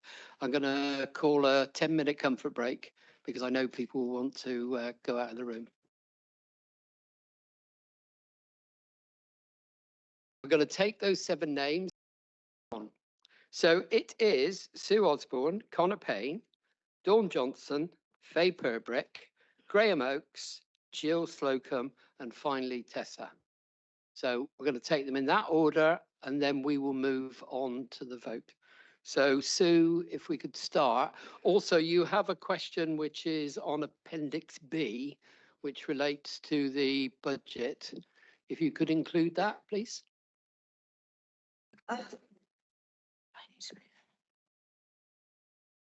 Okay, yes, I can certainly. My question is at the start of the public questions agenda supplement, Annex B, member questions, and Miney's question is actually, according to this, page 48, but I suspect it's something else completely different.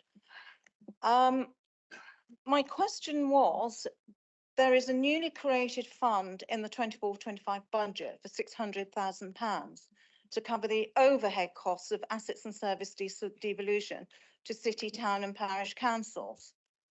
There's concern that this fund will predominantly benefit the larger towns and that smaller towns and parishes who also face increased costs may well miss out to the largest towns. So how do you define an overhead for the purpose of accessing this fund? What is the proposed process for any city, town or parish council to follow should they wish to apply to this fund for support to help them with their devolutions, and what steps will be taken to ensure equality of access? What due diligence is being undertaken by this council to ensure that the receiving city, town and parish council is sufficiently sound enough regarding financial and governance matters for a safe devolution of what are, after all, public assets and services? And finally, what requirement will be placed on city, town and parish councils to undertake their own due diligence of the assets and services that they're actually proposing to take on from this council. Right.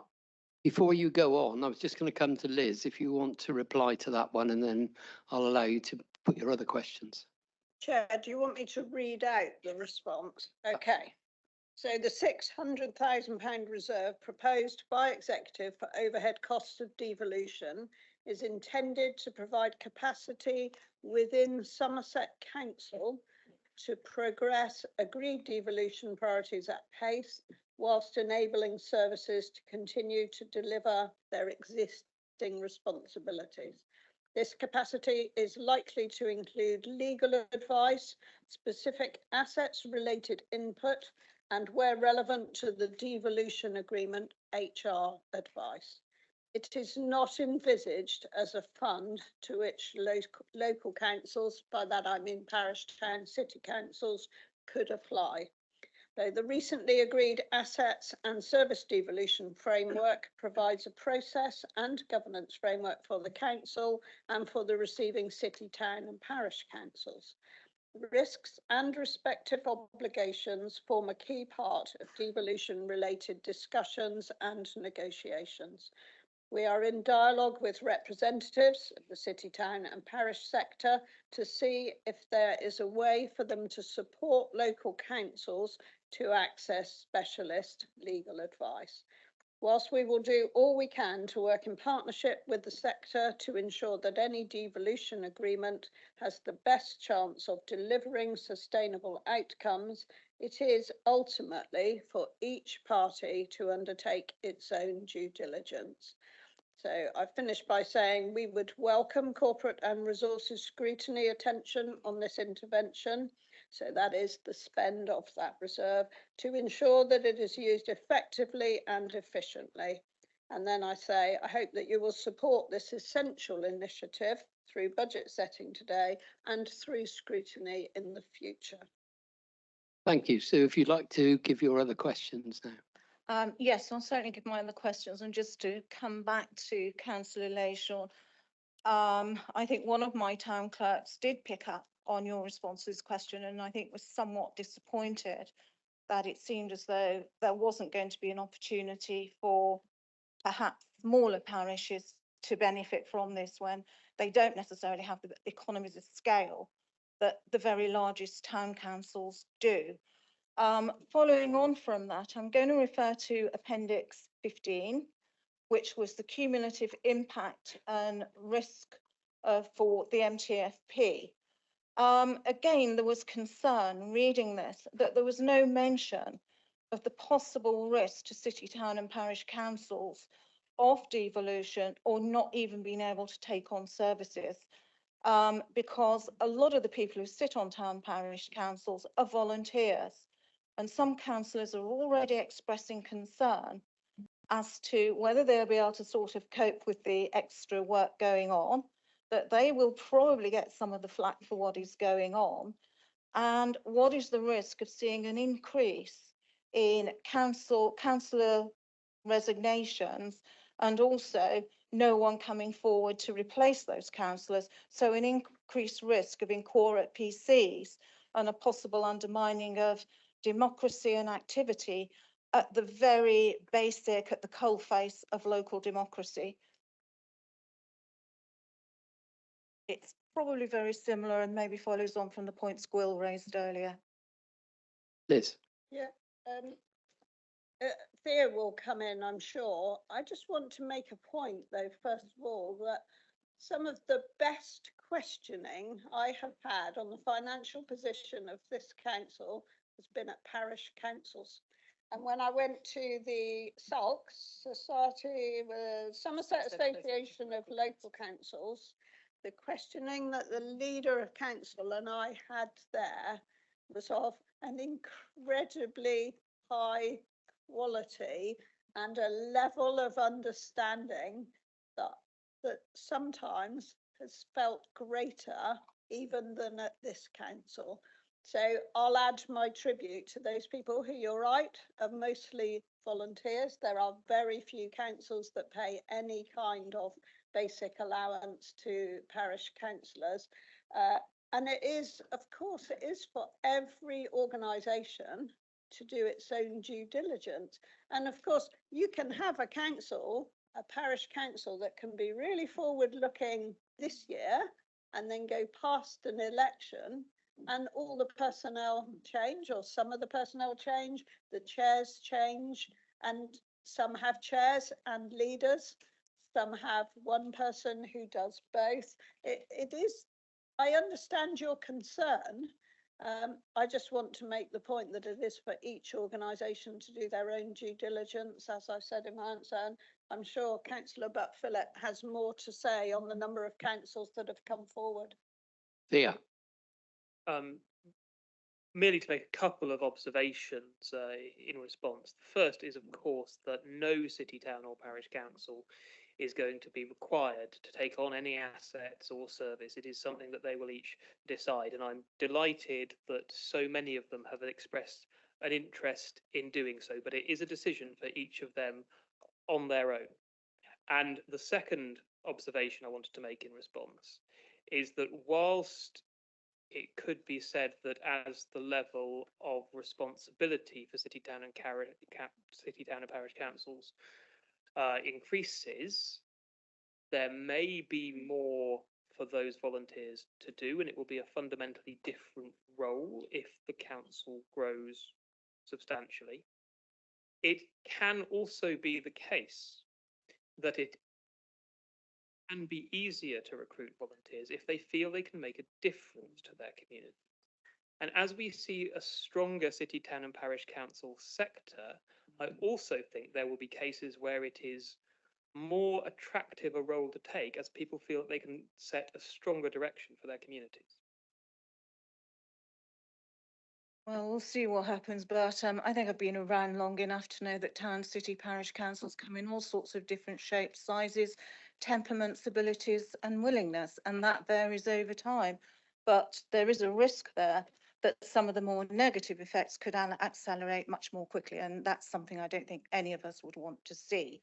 And it is, I think, that's caused concern that this £600,000 fund, it's not envisaged as something that local councils could apply to, and I think that's probably the bit that causes concern, that it may not necessarily be equal, but let's move on from that.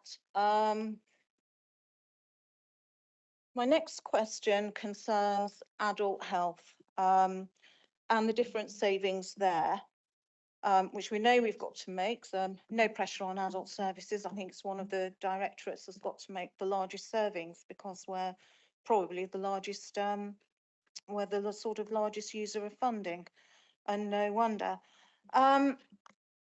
One of the things you've put in there is that you will be looking to review support for individuals.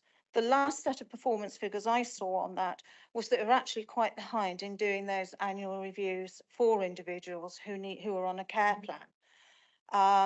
I think the target was 200. I think we had something like a backlog of 800. So in order to achieve that one, we're going to have to sort of make sure that that speeds up, that those get done much quicker. We're also looking as well at reducing support to Citizens Advice Bureau and others, yet some of our others are savings in there, particularly the elder support for advice. CAB could be one of those very organisations those people would go to. So we've got to be very careful that we don't actually undermine the voluntary sector that we are looking to help us. In terms of developing the remodel, if I can find it, the remodelling for which is digital, there is something on there, reviewing support for individuals, and you're looking at remodelling one of the services. Please could I ask that there are regular reports come to adult and health scrutiny to make sure that performance isn't slipping and that we are catching any adverse impacts before they become a major problem.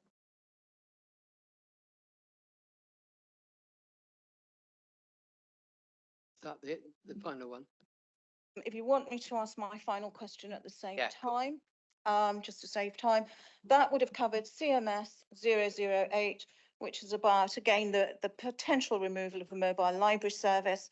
When you are reviewing that service, it would be useful perhaps to look at how that service could be involved perhaps in delivering the preventative health agenda. So maybe taking out divorce devices and other aids that are available in the mainstream libraries, to take those maybe out to the more rural, remoter areas, so those people can access those services as well. I think, as we've said before, there's a hell of a lot more to a library service than books, and there may be more we can do with a mobile library service. So it would be useful, I think, to see if that agenda could perhaps be sort of incorporated into more into the library one and into the mobile one than perhaps maybe what it is at the moment. Fed, I think libraries is yours. Certainly welcome that feedback, Sue. I think that we can happily review the service that the mobile library gives. I think that there is things that can add on to it. We know that it's got value, and certainly can look at what we do in relation to the wider estate of libraries, because we know how good they are, as hopefully you've all seen through Baroness Sanderson's report that was released recently as to how great Somerset libraries are. Bill. Thank you. And just to remind colleagues that I remember the days when we had 8 mobile libraries across Somerset rather than 1. And you know, it's regrettable that we've got, but also society changes, and we need to take the advice of DLUC on what a statutory service is. But the point about being able to deliver to rural services is well made. First of all, in terms of the Citizens Advice Bureau, just to remind you, there's a 3-year deal for funding with Citizens Advice, which we think is when they think is adequate to deal with that increased demand. So I think we've got reassurance on that one. On your point about reviews, yeah, fully accept that there is an issue. I think that's been well rehearsed at scrutiny, and I think that's been closely monitored. Do remember the volume of reviews that need to be carried out of assessments. So it is a significant pressure on the service. And you've asked whether scrutiny will be scrutinising these savings. Yeah, I think we've already agreed to that. So you're pushing out an open door there. I hope that answers all your questions. Yes, and I'm sure Jill will have more to say on the role of scrutiny, adult health, when she comes to do her annual report, I'm sure. But I think we're both committed to making sure that adult and health works for everybody in Somerset. Conor Payne. Thank you, Chair. I've got 3 points to make here. The first one and the second one regarding reserves, I'll do those first.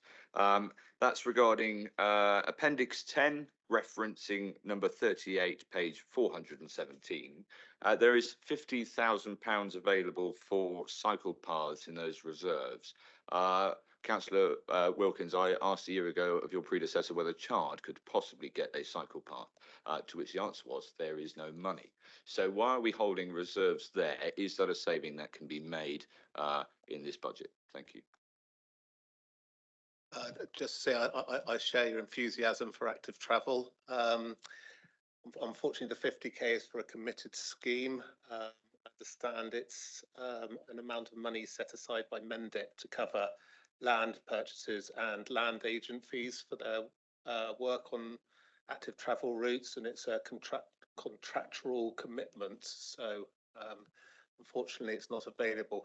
But we definitely need to work on with all groups, community groups, on delivering active travel where we can, and bringing in money where we can, especially from Active Travel England. I mean, I don't know if you want to stay here till about 10:30. I could bring Councillor Wyke in to explain the Mendip scheme. But she's shaking her head, so I think you save that for another day. Thank you. The second one that I just looked at briefly, reference number 81, page 419, was regarding child regeneration. There's £35,000 available there. The only thing that confuses me with that, hopefully someone can help me, is that there's £500,000 available through Historic England in grant contributions. Is that possible? Is that £35,000 there? Another possible if there's that much money, and 800,000, if I'm correct, was reduced because of the budget, because of a review of the project as well. I think I'm correct. Ros, Liz? I'm not over the detail on that one. My apologies. If you want to talk to me outside the meeting, I'll give you chapter and verse, but I feel I could mislead you. I could guess, but I want to give you factual. No problem, thank you. My third point, I just wanted to briefly go over where I am on this. I came into being a councillor because I really wanted the best for the people in my area, the area I grew up in, right? I really did, really do, okay? To have my second budget meeting, is third, be closure of public toilets, car park increases again after last year, campaigning to try and, you know, reduce that, and then to cut school crossing patrols. To me, that's not why I'm here. I understand the need for it. But I come here as a new councillor being blamed a lot, and I don't particularly find that thrilling. I just don't. It was that the blame game is poor politics. I've seen poor politics. It's when responsibility cannot be accepted for me that's the point. And what I've seen is this constant messaging of we didn't increase council tax with the last administration. But all I see on the papers again is that Mendip reduced theirs over that 5-year period, that South Somerset District Council froze theirs for 4 years during that period, and Taunton Borough Council did the same. But we're the ones bad for doing it then too. I've had enough of being blamed, okay? So therefore, I'm merely saying that this is freezing over the same period of time. Lastly, I just want to say, I want to ask for an apology from the leader of the council, and I'm asking for this for a very specific reason.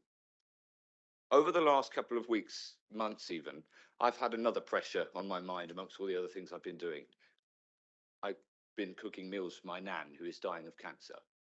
Okay, 5 different types of cancer. To be tarred with a brush of saying or of agreeing with someone in an exchange over Twitter, and all of my colleagues here, some of which have endured treatment for cancer, I find that pretty awful. In the Collins Dictionary, and I double checked, it does say cancer could mean an evil influence that spreads dangerously. And I really, truly believe that that's what Marcus Fish was referring to in his comments. Excuse me, no, I stand by that. There are multiple definitions of that word. I feel it is wrong to tar my colleagues with that same brush. Marcus Fish is a good MP. And all that laugh shows me, council, and all that laugh shows Can me. we let him speak, please? Thank you. And all that laugh shows me is the calculated rumours of his office not responding when they do. Marcus has worked with me over several projects over the last 2 years. Chard Parkway, the cinema that is going to come to Chard, and various other projects as well. Not to mention a huge amount of casework that he has done. But all I have heard on the doorstep is what is being repeated by Liberal Democrats in the area, which is that his office does not respond. That is strictly not true. So I call on the leader of the council to apologise for what he said about my colleagues, when most of us know and have endured the struggles of what cancer faces. Marcus did not mean that, and I would like an apology for his remarks. Thank you. Bill Revens. Okay, first of all, there will be no apology for forthcoming councillor. Mr. Fish needs to take responsibility for his words. He knew that I was suffering from cancer. He knew that I spent 4 years with my wife dying of cancer, and he chose to use those words in the full knowledge that he did. If that was, in my view, definitely a dig. And when it was pointed out to him, he doubled down on that. So no, I will not apologise. And I expect some of the opposition councillors who come up to me to distance themselves from those comments. I'm disappointed that you haven't distanced yourself from them, and you clearly accept them. Anyway, I will be absolutely clear. You said you didn't come into local politics to close down services like public toilets and so on. Well, neither did I. This is not a situation of our choosing. It is not a situation of our making. But let's be very clear. In a previous role, I was chair of North Petherton Town Council. And I will tell you that the Conservative-run administration at Sedgemoor District Council, they closed down our toilets. The Conservative administration at Somerset County Council closed down our library and our youth club. And surprise, surprise, they switched off our CCTV. They wanted us to pay for it, but they wouldn't ask any other parish and town councils in Sedgemoor to pay that all of them could have it for free. So all we are saying is exactly what has happened to previous administrations. This is a nationwide problem. You would not have, how many was it, 44 Conservative MPs writing on a CCN letter to say local government is underfunded. You would not have the cross-party committee for the Department of Levelling Up Communities and Housing saying local government is at crisis points. You would not have all the organisations that represent local government all speaking with one voice. And yet when we come to this council chamber, apparently the opposition, the Conservative opposition only, speaks in a different voice to the rest of the country. Well, that is your choice, but I respectfully disagree. Dawn Johnson. Thank you, Bill. I find it, got a bit of feedback.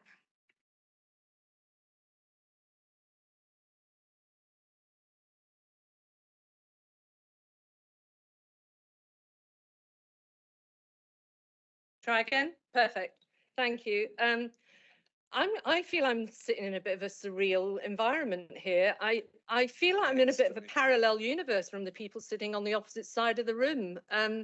You know, they talk of poor politics, and I'm kind of reminded why we were elected by the residents of Somerset to be 62 Liberal Democrat candidates, why the Taunton Town Council has 19 Liberal Democrat councillors. You know, people of Somerset actually chose the people that they felt cared about them and listened to them. And, you know, I think that's reflected in the numbers, I'm sorry to say. And I'm really sad that when Bill gave his really heartfelt speech, and you can see and hear how upset he is by that comment. And I kind of expected somebody might have the grace to offer an apology, and it didn't happen. And I think, again, that reflects the kind of people that we're dealing with. And it's just utterly bizarre, because actually the first point that was made after that was about highways. I mean, what kind of thing is happening here? And this complete dissociation from the people on the opposite side of the room, from the party that they are elected under, and the responsibilities that party has for what it has inflicted on Somerset, is utterly bizarre, that they seem to think they can disassociate themselves from the decisions their political party make, and somehow they are the party that cares about potholes, which we know for years were probably is why I got elected, to be honest, because of the issues that people had for 13 years with roads being completely ignored, because all the budget was going on adult social care, which their government had not addressed or seen fit to deal with. And then they talk about precious staff. Their unitary was always going to lay off a whole load of staff. You know, come on, guys, get real. This was your plan all along, to lay off these staff. You've been laying off staff by cutting youth services, by cutting Sure Start. You've been cutting staff all over the county for the last 10, 12 years. And yet suddenly you're the party that cares about the staff. When it comes to buses, you're raising buses as a problem in the budget. There was an application for a sum of money. The government awarded 10% of that BSIP money to Somerset. That's why the buses are not being delivered in the way we would all like them to be delivered across this county. 10% was given to this county from your government. So please, don't try and act like you're the people that care and you have a government that actually is supporting this county. Your government is not supporting this county. It does not care. And I'm sorry, I just had to say this because it is just sounding the most bizarre conversation to have you picking at things in the budget that you have underfunded for years and years. And my final point would be, where's your alternatives? Where are your suggestions as to what can be done in this crisis? Yeah. Dave Burbrick. Sorry, Chair, was that question directed at me? You No, wanted to speak? That was a question. I don't asked. believe know I if anybody directed a wanted to question at answer. anybody entirely. It was an open Was it question. rhetorical? No, that was, Okay. it wasn't a question. Well, there was a question at the end. I didn't know if it was to me. Thank you, Chair. So I'm here to talk about the budget, and my question is going to be about the budget. I'm coming back to the reason we're here. And I think the thing that I'd like to start off with is there's no such thing as government money or our money or parish money. It's taxpayers' money. And we were all elected to make sure we're spending that in the best way possible. And I honestly think that everybody in this room is probably in this room for that reason. So we want to spend it in the best way possible. My question is to make sure that we're scrutinising in the way that we need to, so that we're not coming back in 6 months, a year's time and saying, oh, if we hadn't done that, we wouldn't be in this position. So my question is around CAP 010, and I'm really pleased to hear that we might not be closing a number of our recycling centres, and we're looking at different ways within that contract to deliver things differently. But when I talk to members of the public and I've spoken to a lot of people about their concerns over the closures that were originally proposed, they weren't talking, everybody's concerned about fly tipping, and I think you've answered the questions on that. But when you ask people what they'll do if they can't get to a recycling centre, they'll put it in their black bins if it fits. So my black bin, generally every 3 weeks, has very little in it because we can recycle really well in this county. But if somebody can't get to a recycling centre and they've got a microwave, or they've got something toxic, or they've got something where there are precious metals in it, what's going to happen when the tonnage of our black bins goes up? What's the cost likely to be on that? Are we bearing that in mind, how much more we're likely to see going into those black bins, going into incineration or landfill, wherever that may be, and our recycling levels coming down, and some of those precious things that we can recycle and we do recycle now not happening? So are we looking at that in terms of how that offsets against the saving that is within that line? And then my other question to the wider executive is, how confident are you all that the decisions that we will take within this budget aren't going to lead to more short-term costs? Can't predict in 10, 20 years' time what anything you do might do, but the short-term costs that perhaps cancelling a bus route that goes between our two major hospitals could mean? And will there be additional costs to the NHS in the hospital transport they're doing? Are we talking to our partners about, rather than their fuel costs going up for their volunteer drivers, actually contributing to some of these bus routes? So are we taking the decisions to look at those conversations to make sure we're not just cost shunting?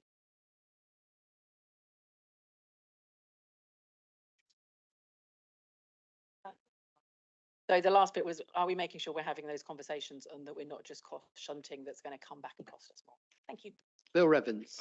Yeah, just on the first point on the household waste recycling centres, yeah, fully aware of the risks that that are around any closure. They are well rehearsed. There have been some really good advocates on behalf of those 5 sites that were previously named, and we've withdrawn those names. We are in those commercial negotiations, so I would suggest that at the moment we let those negotiations roll out, and then it can come to scrutiny and be looked at as a proposal, and fully understand the cost of things like fly tipping and the wider cost and the impact that that has, and we would need to mitigate that risk. On the wider point, you're absolutely right, that we do need to look at the wider impacts of any savings proposal.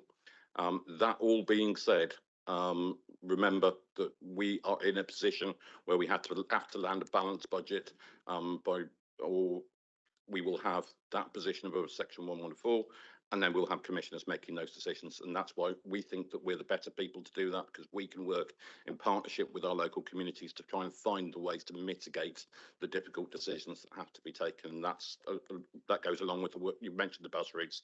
That's the work that Councillor Wilkins is doing with the Somerset Bus Partnership and the providers to be able to land those things that we know that the implications will be severe. This isn't new stuff. We've seen cuts before.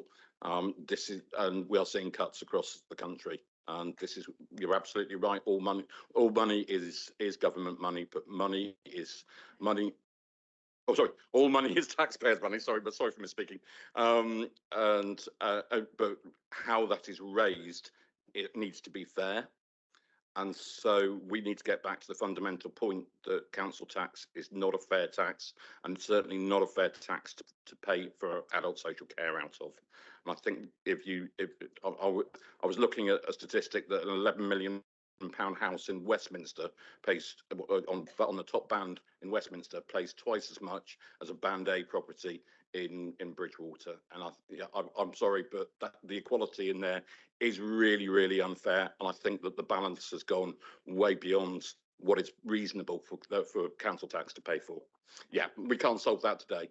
But I think we've got to view it in that context. That taxation is everybody's money, but it needs to be levied fairly, and the council tax system is not fair. Dixie, did you want to come in to answer the question? I'll just come in really quickly. It's a good point, Faye, just to add that small electrical items can be collected from the curbside. There has always been a bulky waste collection that you can pay for. And, over the last few years, there's been an expansion in the curbside collection. So they'll now take clothes, they'll take batteries, lots of things that weren't before, but a totally valid point, and we are taking all of that, factoring that in. Thank you. Graham Oakes. Thank you, Chair. One of my colleagues earlier used the word surreal. I'm one of those sad people who's been doing this for virtually their whole life, being at council meetings, setting budgets, including on this council. But today is different. And I get the impression that some people haven't realised how different it is. In recent weeks, in my other role as leader of Yeovil Town Council, I've been meeting with council officers, Somerset council officers, regularly, as I know has happened in Taunton, looking to restore and to protect services. The point was made about whose money is it, not government money. Well, I can tell you that the Octagon, I can tell you that Westlands, I can tell you that Yeovil Country Park, the Heritage, and of course Mumford Rec was all paid for by local people in that area. It wasn't paid for by Bill and his friends in North Petherton. It was paid for by the people in South Somerset. And it's those people, even where those are regional services like the Octagon, that we're having to pay to protect. Now, when I am allowed to leave this meeting, I'll be going to another meeting. And that meeting will be a group of local parish councils around my area to discuss how we work together. And there's a maturity in that. The conversations that have been had already with those parish councils, that's been sadly lacking this afternoon and this morning. I'm a councillor from Yeovil. I could easily sit here and have a pop at our MP. I know him. I used to sit with him on the council. I know what he's like. But that isn't what we're here about today. What we're here about today is to decide the budget and go forward. I'm also disappointed that as some councillors wanted to sit down with Bill and didn't get to sit with him, they didn't use their time to come up with an alternative. When somebody doesn't offer me an alternative, I always doubt the deal. There is one deal on the table today, We're discussing things we don't want to discuss. Nobody in their right mind wants to close waste recycling centres. We all want more buses. We all want better roads. We all want better schools. We definitely want better adult social care and children's services. But the position is that it's a financial mess. Now, I could pick on loads of you and some of us and say it's your fault. I could take my share of the blame because over the years, perhaps I didn't speak loudly enough and persuade people in other parties that they had to do things differently. But I cannot change the past. At this moment, I will name him, Councillor Hunt said he hoped that today people would be coming together to try and work these things out, to come for the common good. I think that's what he was saying, the common good. We have to do that. We have to move away from the point scoring, and we have to achieve what the people in Yeovil are waiting to hear, what the people in Bridgewater, the people across the whole, in the smallest of villages to the largest of towns, that we all come together and we try to go forward in what is the most difficult situation this council and its predecessor councils have ever faced. It is a financial emergency. This isn't some kind of Trump myth. It's reality. And I'd urge you all now to think about how we can work together to improve this situation. If you do not want to work together, stay at home. Okay? There are lots of people, we see it all the time on the scrutiny committees, where the political colours disappear out the window and we all work, particularly on adults, we work as one team and we do, I think, a good job. The whole council needs to act in that way now. And we need to get on with this and we need to vote this budget through and move on and say to our staff, oh, finally, we talked about staff. We have brilliant staff, but so many of them are worried about the immediate future. It is a difficult time. Those of us who will be involved in TUPE, brilliant, we will be able to save some jobs. But we can't save them all. That doesn't mean to say we don't value them. And I don't think any political party can claim they care more than anybody else about the staff. We've all worked with them for years. They all do a good job. I think we need to raise our game, including me. We need to raise our game and all work together now. We haven't got time for the nonsense that a lot of what we've heard today. Thank you, Chair. Thank you. Jill Slocum. Thank you, Mr. Chairman. I have a couple of questions, but I first wanted to say something, if I may. I just wanted to say that we all do care. We wouldn't be sat in this room and we wouldn't sit in this room as long as we do. Bill and I know I've been in the same club as Bill. My husband's going twice. So there's good people in this club. And I will apologise for the wrong wording that was said to you, Bill, on behalf of us all here. Thank you. Because I don't think anyone ever means to offend anyone, and it's been done to me, and I know how hurtful it is. So I'm very sorry. My question is on adult services, because we're all going to get there one day. Many of you are very young, but some of us are already there. So I'm obviously the chair of the adult social and the care, and it's been I've been honoured, and with Graham, working with Graham, we are a good team, and we do work cross-party. There's none of this malarkey. We work cross-party. My question is, and I've asked it before, so please forgive me. I was a bit disappointed with scrutiny. I went with several questions. Poor old Federica, I've badgered her with Carnival, and I've given up today, Federica, but you know, I badgered her. I didn't get any luck at all, but I'm still going to try my last stand, okay? Because maybe I'm worried about I'm going to get down this road. I don't know. But I'm worried about mental health and substance abuse, which is ADS 004. And I'm also concerned about ADS 009, which is the Employment Service Carers for Individuals with Mental Health Needs. And why I'm bringing this up is because recently in the news, there's been so much about mental health, so much about the antisocial behaviour has been attributed to mental health. And I would just ask, if I may, can I just ask for the confidence that you can give me, that I can pass on to members of the public who are asking me and who are very worried that mental health has been cut. And we all know why the cuts. We don't need to go through all that again. But what I'm saying is, I need to have confidence to go back to people that mental health will not be reduced in such a way that it will become a worry. So if anyone can give me that added confidence, I'd really appreciate it. Thank you. Mel Locke. Just to respond as I've been named, thank you so much, Jill, for your apology. And I'm acting portfolio holder for social care. So I'll pass over to the director who will be able to answer more effectively than me. Thank you for that question, and thank you for asking me that on many different occasions in different settings. I can't guarantee anything that there won't be some effect on the cuts that we've got in front of us today. But what I can say is we're working with our mental health services, we're working with our learning disability providers to try the best we can to make sure that we can develop these services using the money that we have. We have a really good open mental health service in Somerset. It's nationally recognised. We will continue to use that to try and support individuals in the best way we can. In terms of our learning disability employment services, we are working with Discovery, who deliver that services with us, to try and flex the contract we have with them to see what we can do, to see how we can continue to develop that service. But there are savings attached to all of this. Thank you. The final speaker is Tessa Munt. Thank you, Chair. I think I put my hand up about an hour and 3/4 ago.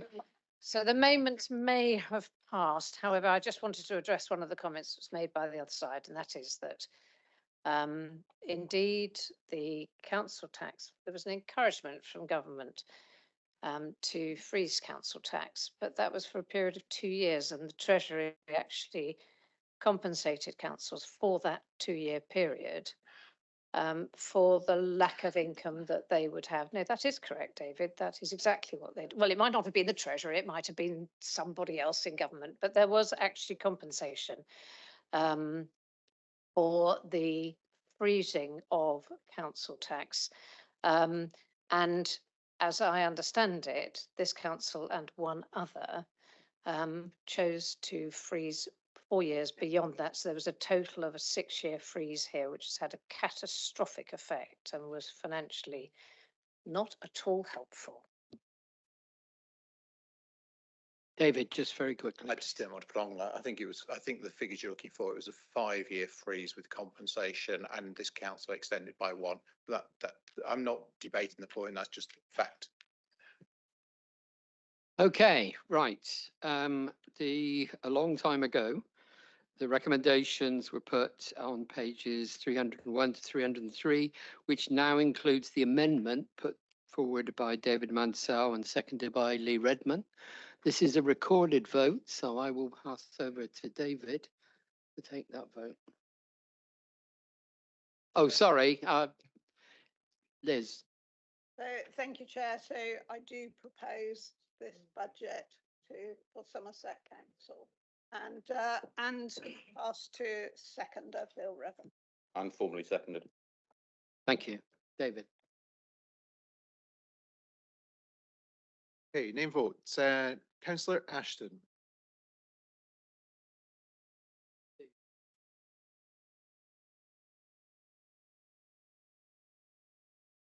Councillor Ajula. Abstain. Councillor Bailey. Councillor Jason Baker. Councillor Lee Baker. Councillor Marcus Barr. Councillor Mike Best. Councillor Brian Bolt. Abstain. Councillor Adam Boyden. 4. Councillor Alan Bradford. Councillor Hilary Bruce. Councillor Theo Butt Phillip. 4. Councillor Simon Carswell. 4. Councillor Mike Caswell. Councillor Cavill. Councillor Chilcott. Councillor Clark. Nicola Clark. 4. Councillor Barry Clark.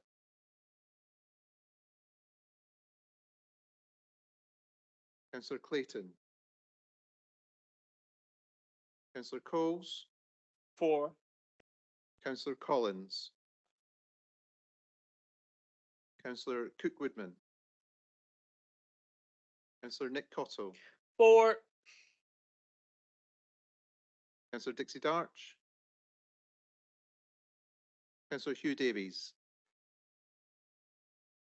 Councillor Tom Deacon. Councillor Don Denton. Councillor Martin Zimmery. Abstain. Councillor Andy Dingwall. Councillor Lance Duddridge. Apologies, Chair, I've had to leave the room.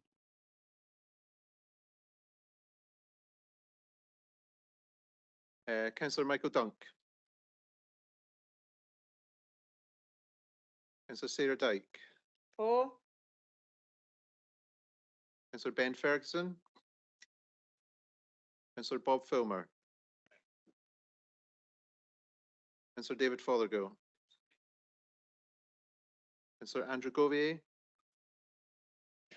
Sorry, didn't catch that. Against. Councillor Tony Grimes. Councillor Andy Hadley. Councillor Pauline Ham. 4.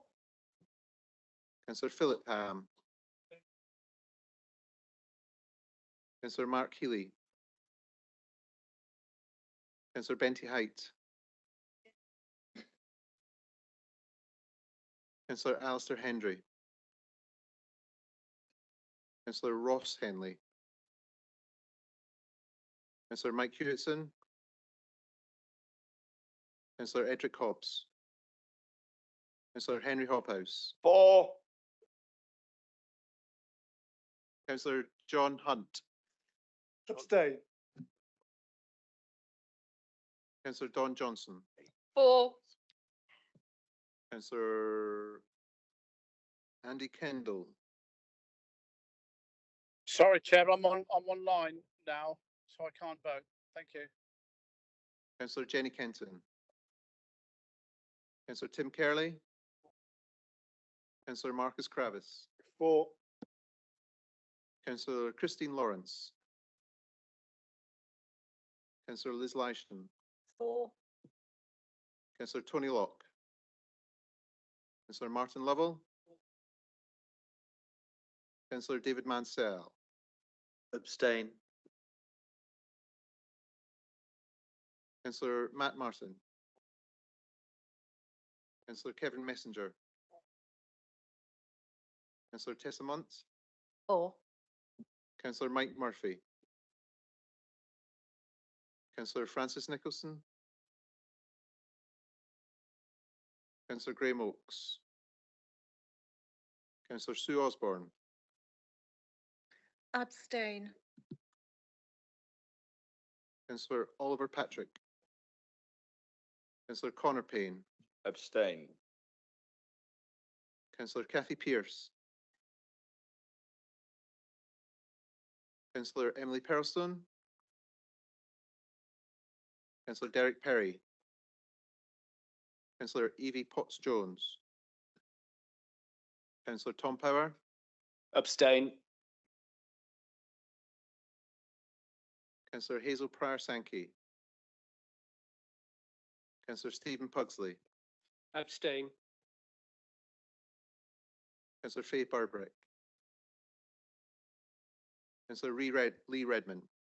Lee Redmond. Lee Redmond. Against. Councillor Bill Revens. 4. Councillor Tony Robbins. Councillor Diego Rodriguez.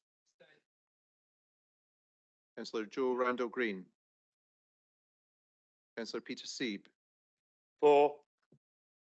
Councillor Heather Shearer. 4. Councillor Joe Slocum. Abstain. Councillor Brian Smedley. Councillor Fran Smith. Councillor Federica Smith Roberts. Councillor Jenny Snell. Councillor Mike Stanton. Councillor Andy Sully. Councillor Claire Sully. Councillor Lucy Trimnell, Abstain. Councillor Sarah Wakefield, Councillor Martin Whale, Abstain. Councillor Richard Wilkins, Councillor Alex Wiltshire, Councillor David Vaughan, Councillor Rosemary Woods, Abstain. Councillor Gwyl Wren, Against. Councillor Ros Wyke. Or It's carried, Chair. Okay, the motion is carried. Thank you very much for your patience during all of that. Yes. Of course. Votes for 52, votes against 9, with 31 abstentions. Thank you. Right. We move on now to the rest of the agenda, which item 12 is a report of the Human Resources Committee. Theo, if those have got to leave, could they do it quietly, just so we can get through the rest of the agenda? Thank you. Theo. Thank you very much, Chair. I'd like to present the report of the Human Resources Committee, which takes the form of the pay policy statement. This is something we are required to do annually to outline the pay structure for Somerset Council, for chief officers, the pay differentials and the way in which pay is worked out across the council. I'm happy to answer any questions. This has been seconded by Bill Revens. Could you? Happy to second and reserve the right to speak. So I'll get my words out in a minute. Thank you. Are there any questions? I see no hands, so the motion has been put and seconded. Can I see a show of hands? All those in favour? Anyone against? And any abstentions? No, that's carried. Item 13, the report of the Independent Remuneration Panel. That now goes to you, Bill. Thank you, Chair, and it's my pleasure to bring forward the report of the Independent Remuneration Panel for Council's consideration. The report sets out proposals in relation to members' allowances 2024-25 for Somerset Council. The proposals have been developed in consultation with the Remuneration Panel following their review of the proposed scheme of members' allowances 24-25, and their review was carried out by the panel from August 23 to December 23. As the report states, the Council must have regards to the panel's recommendations before making decisions in relation to members' allowances, but the Council does not have to accept them. Where the Council does not accept the panel's recommendations, then it needs to give reasons for not doing so. In February 23, members may recall that the Independent Remuneration Panel recommended the 23-24 scheme of members' allowances for the new Somerset Council, and the Council adopted the panel's recommendations and set the basic allowance as 15,500 for an elected member in 23-24. The Council also adopted the panel's recommendations for the special responsibility allowances. In view of the new functions for Somerset Council, members will recall that the Council asked the panel to carry out a further review of members' allowances in autumn 23, including interviewing councillors regarding their workloads and time commitments in their roles as unitary councillors. This review has informed the recommendations for the 2024-25 scheme of members' allowances. Members will see in paragraphs 3.4 to 3.12 and Appendix 1 the summary of the IRP's review and its recommendations to Council to consider today. In summary, the IRP are recommending that the basic allowance for 24-25 remains at 15,500 and is increased during that the financial year at the same percentage increase as the officer pay award for 24-25. No changes are proposed to the current SRAs, but a full review of these is recommended to be undertaken in the autumn of this year. I would like to formally thank the IRP for their review and for their reports. I endorse the IRP's recommendations to Council that are set out on page 520 in the Chair's schedule for this meeting, and I therefore propose them for approval by Council. Can I take this opportunity just to remind councillors that pre 2022 we had 269 councillors, and now we have 110. So we have 159 fewer councillors than we did before, and remind councillors that this represents a reduction in spend from £3.4 million to £2.3 million. So this is a saving of £1.1 million as part of that. As always, happy to answer any questions or hear from members about these proposals and recommendations. There were some savings proposals that were put forward as part of the savings programme to the scrutiny committees. We listened to the views of members that were expressed to those committees in those committees, and those proposals were withdrawn.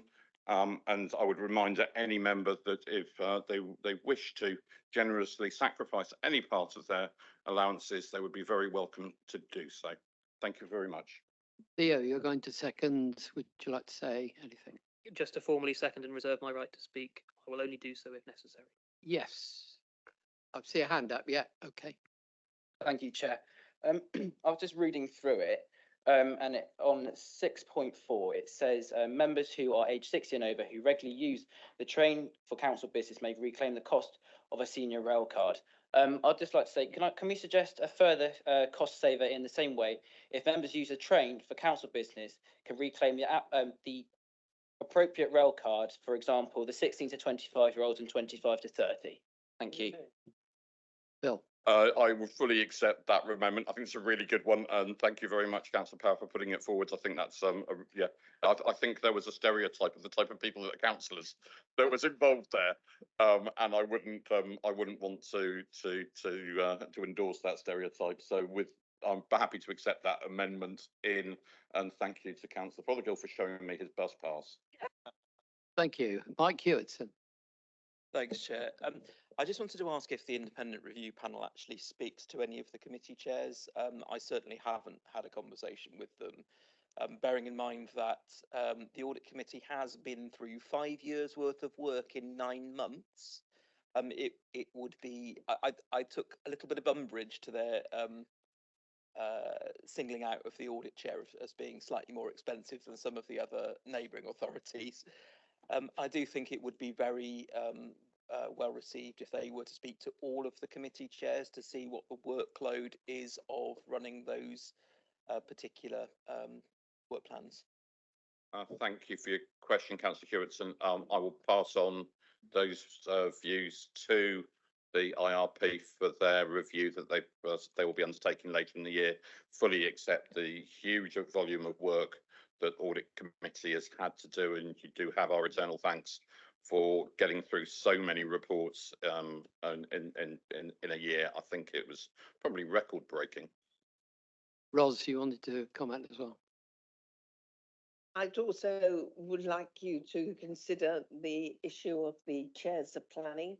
They had a weekly task of quite considerable amount of effort in terms of looking at and considering applications, as well as the monthly meeting. And it's something of quite considerable effort and requirement of both the chair and vice chair. And their role in that is actually enshrined in our constitution. So I think it's very clear the amount of work they have to carry. Again, I'll pass that on to the Independent Remuneration Committee. David. I thought, well, first of all, I just wanted to recognise the work that the audit committee has done. I think it's recognised on both sides of this chamber. So thank you for you and your colleagues, and also recognise the amount of work that planning do as well. I think so. I think the important thing, though, with an independent remuneration report is that it's independent. People out there see it as independent. I think we should feed our views in, but allow them to form their own views and go from there. So I welcome the report coming forward. Thank you, Lee Redmond. Thank you, Chair. It's just a point of clarification before we start saying one chair works more than hard than another chair and someone else works harder than others. One of the problems we have with the way that the council allowance is paid is that 110 councillors get the same allowance for doing, in some cases, the same amount of work as others. And an SRA is put in place specifically to recognise some of the work the additional work that goes in. And I would argue and be willing to stand up and argue that the SRAs do not compensate generally for the amount of time and effort that's put in by those that do take that responsibility and take it seriously. I'm a little bit frustrated in the fact that we're starting to say one does more than the other. I know I personally went out of my way to speak to the remuneration panel to make sure that they understood where we're going. I hope at some point we will have a review and look at it again, but I think accepting the fact that they remain the same for this particular year, considering the circumstances we're in, and we only accept a pay rise which is equivalent to that we give our staff, I think is a really good position to have. And I think I will reiterate the point that's been made previously by the Leader of Council. Anyone that feels able to afford to not take their allowance, they can perfectly do that. They can offer to do it back, purely and simply because what we have to remember, and I've said it before, and I think it's important to remember, we are only looking after the role that we're in now for the person that comes after us. So my circumstances might be different from the person after us, and it's an important point to remember. Thank you, Chair. Thank you. Bill, did you want to add any? No, you're absolutely right. I'm not going to ask for a race between all the committee chairs to see who works the hardest. I think that's the job for the independent remuneration panel and all the work of every councillor, whether it's a ward councillor, whether it's somebody who takes on a special responsibility at any level, is hugely appreciated and does need fair remuneration for that.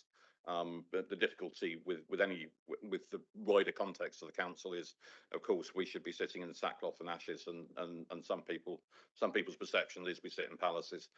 Neither, of course, is true. Theo, did you want to add anything? Nothing to add except to say that I'm looking forward to watching the race between committee chairs. Okay, the recommendation has been proposed and seconded with the points that have been noted. Can I have a show of hands, all those in favour? Any against?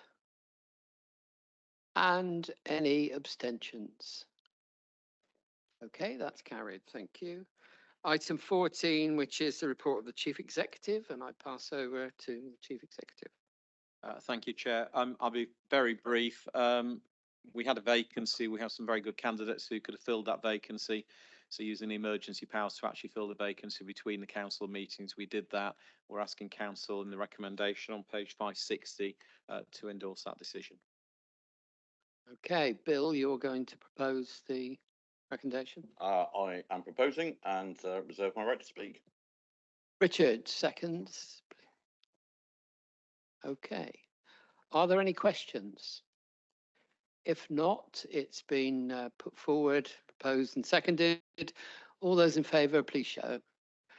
Any against? And any abstentions? Right, that's carried. We move on to item 15, report of the monitoring officer. And I pass over to David. Thank you, Chair. Yes, this report is made up of two papers. Paper A is a recommendation to this council to approve the appointment of Councillor Henry Hobhouse as the Vice Chair of Scrutiny Committee. Councillor Hobhouse has been fulfilling that role over the most recent meetings following Councillor Wilkins' move to Executive. And the second paper relates to a recommendation to appoint Lorraine Davey as an independent person with effect from tomorrow. Councillors will remember prior to vesting day, the council appointed 3 independent persons with 2 reserve independent persons. One of our IPs and one of our reserve IPs have both resigned as a result of personal circumstances. So this is just an administrative exercise to promote Lorraine Davey from a reserve IP to a full IP. And having done a review of the quantity and volume of complaints that have come through the process over the past year, we're confident that 3 independent persons is adequate for the council. Thank you. Bill, you're proposing. Formally proposed, reserve my right to speak. And Liz? I'll second, but I don't want to reserve my right to speak. I want us to take a vote and get on with it. I will ask, are there any questions? No? Can I have a show of hands, all those in favour? Any against? Any abstentions? Okay, that's that one finished. Item 16, report to the Audit Committee, Mike Hewitson. Thanks, Chair. So, members, before you is the Joint Auditors Report for Somerset Council. Deals with the predecessor bodies excluding Mendip, which has a different auditor. We are awaiting just the final two reports, which are SSDC and I think Somerset West and Taunton, which are the last two outstanding out of the 10 we've seen this year. The report sets out a number of key recommendations, so draw members' attention to page 5 and the importance of the transformation programme. We've heard about it today. This is something that's going to be absolutely critical and will occupy our thoughts as the Audit Committee moving forward. Page 6, the importance of the deficit management plan for the shortfall in the dedicated schools grant, because this is again a significant risk to the organisation. The future shortfall could be enough to sink us if we're not careful. Page 7 makes a recommendation about the ongoing implementation of the Microsoft Dynamics system, which is something that's really important because this underpins the whole council financial management framework. So we have been hearing from the finance team that it's been an uphill struggle this year. We do now have more of the functionality online, but we understand that it's going to become even more powerful as we go forward. Our external auditor, Barry Morris, is in attendance to answer questions, but please be careful.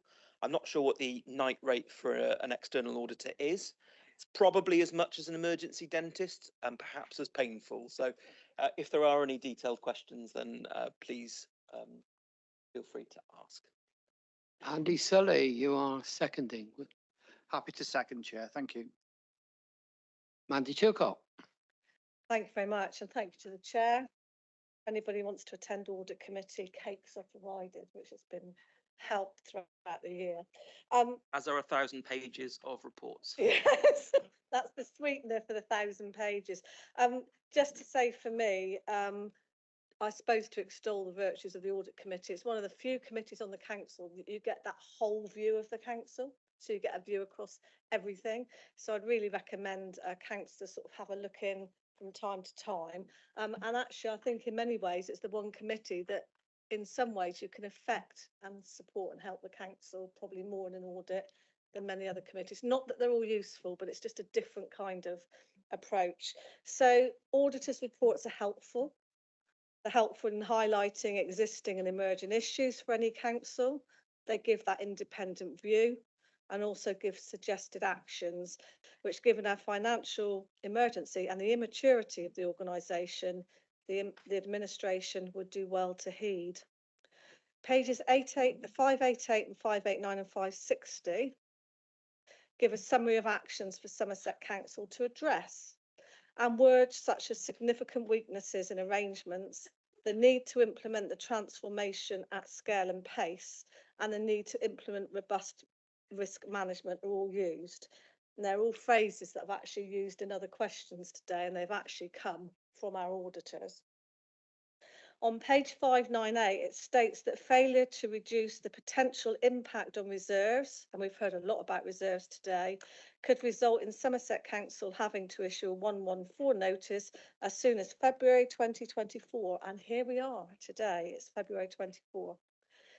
Today's budget has only just been agreed, but given what is likely to be over a 40 million draw on reserves to balance both last year's and this year's overspends, and another approximately 40 million being used just to balance this year's budget today, is this the last time that Somerset Council will be able to draw on its depleted reserves at this level? That's my first question. Mike. Barry, did you want to answer that one? No, fine, I'll take that one. So, Mandy, it's, as I said earlier on today, you can only spend every pound of reserves once.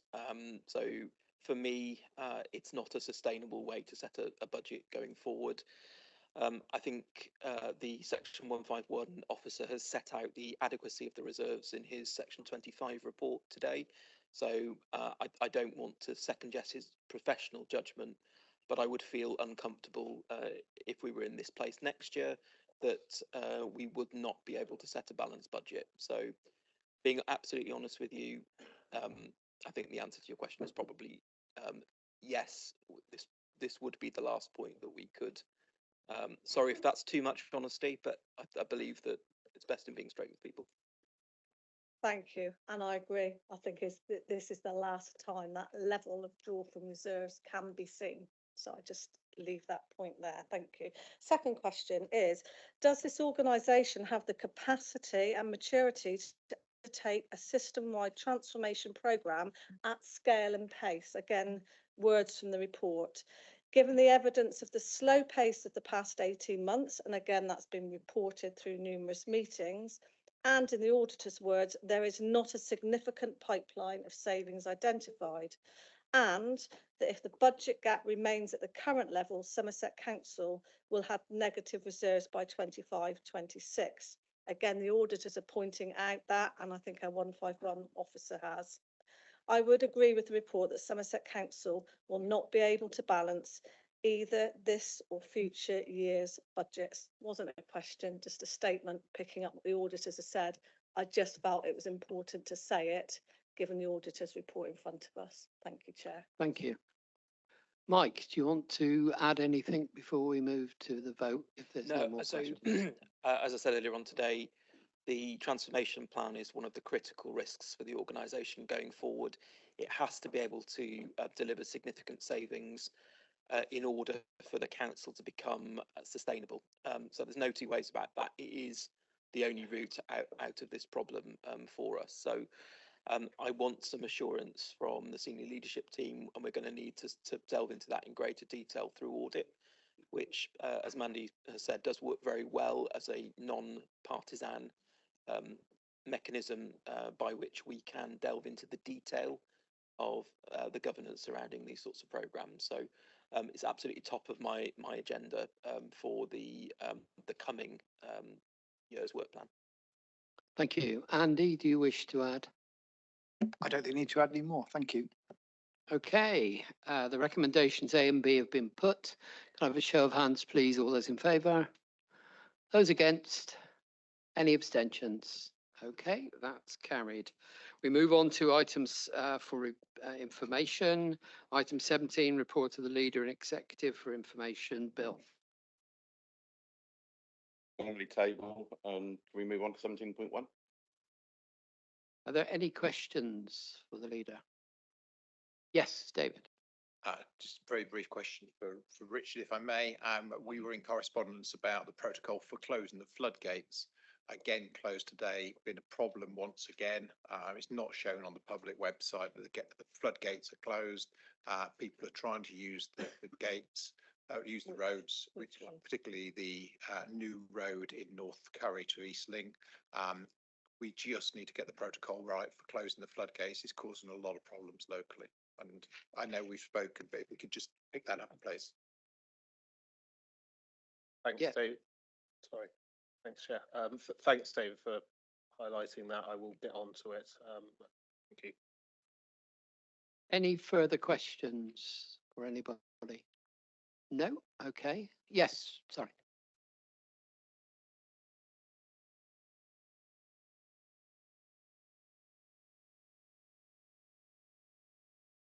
Sorry.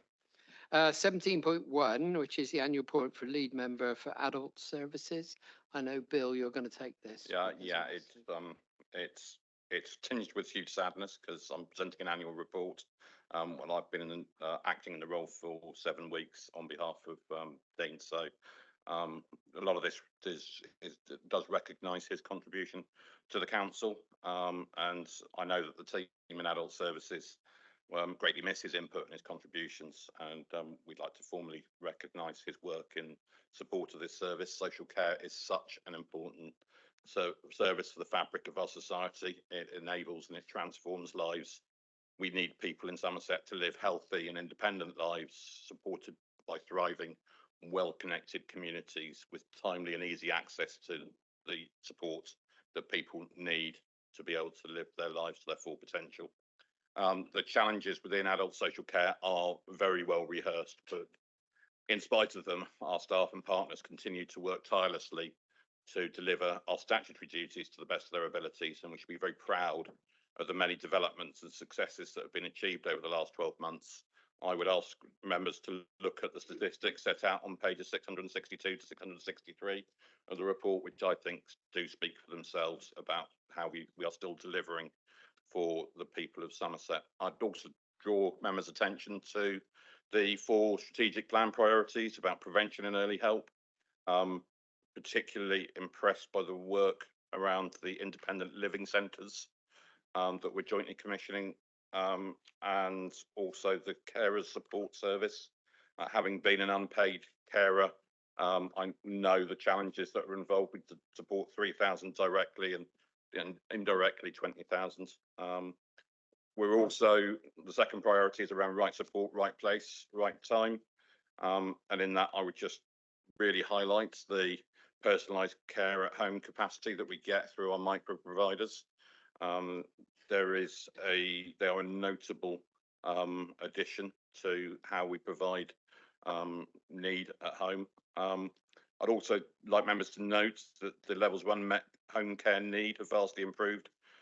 In December 22, there were 48 packages of care that had not been sourced after a week of promotion to providers, but in December 23, there was 0. And that is a significant progress during the year. We're very aware of the workforce challenges that are presented in our market, which have been particularly difficult. I'd highlight the My Time to Care work about promoting care as a career in Somerset. I'd highlight the work about professional development that we have seen, also about improving practice amongst our staff. And the final strand was to be future focused. We're particularly looking forward next month to an LGA peer challenge to assist in our preparations for the upcoming CQC assessment. And we welcome the external scrutiny that we get from that and all our provisions under the Care Act. As members will be aware, we are engaging with Newton Europe as a delivery partner to deliver a transformation programme, My Life, My Future. We're starting to see some really encouraging results and impacts. I'd like to conclude by thanking Mel as Director of Adult Services and all her team for the sterling work they do in supporting people in all our communities. I obviously welcome questions on this report. It is the largest area of spend of the council, and I look forward and congratulate Councillor Sarah Wakefield on taking over this role, I believe from tomorrow. Congratulations, Sarah.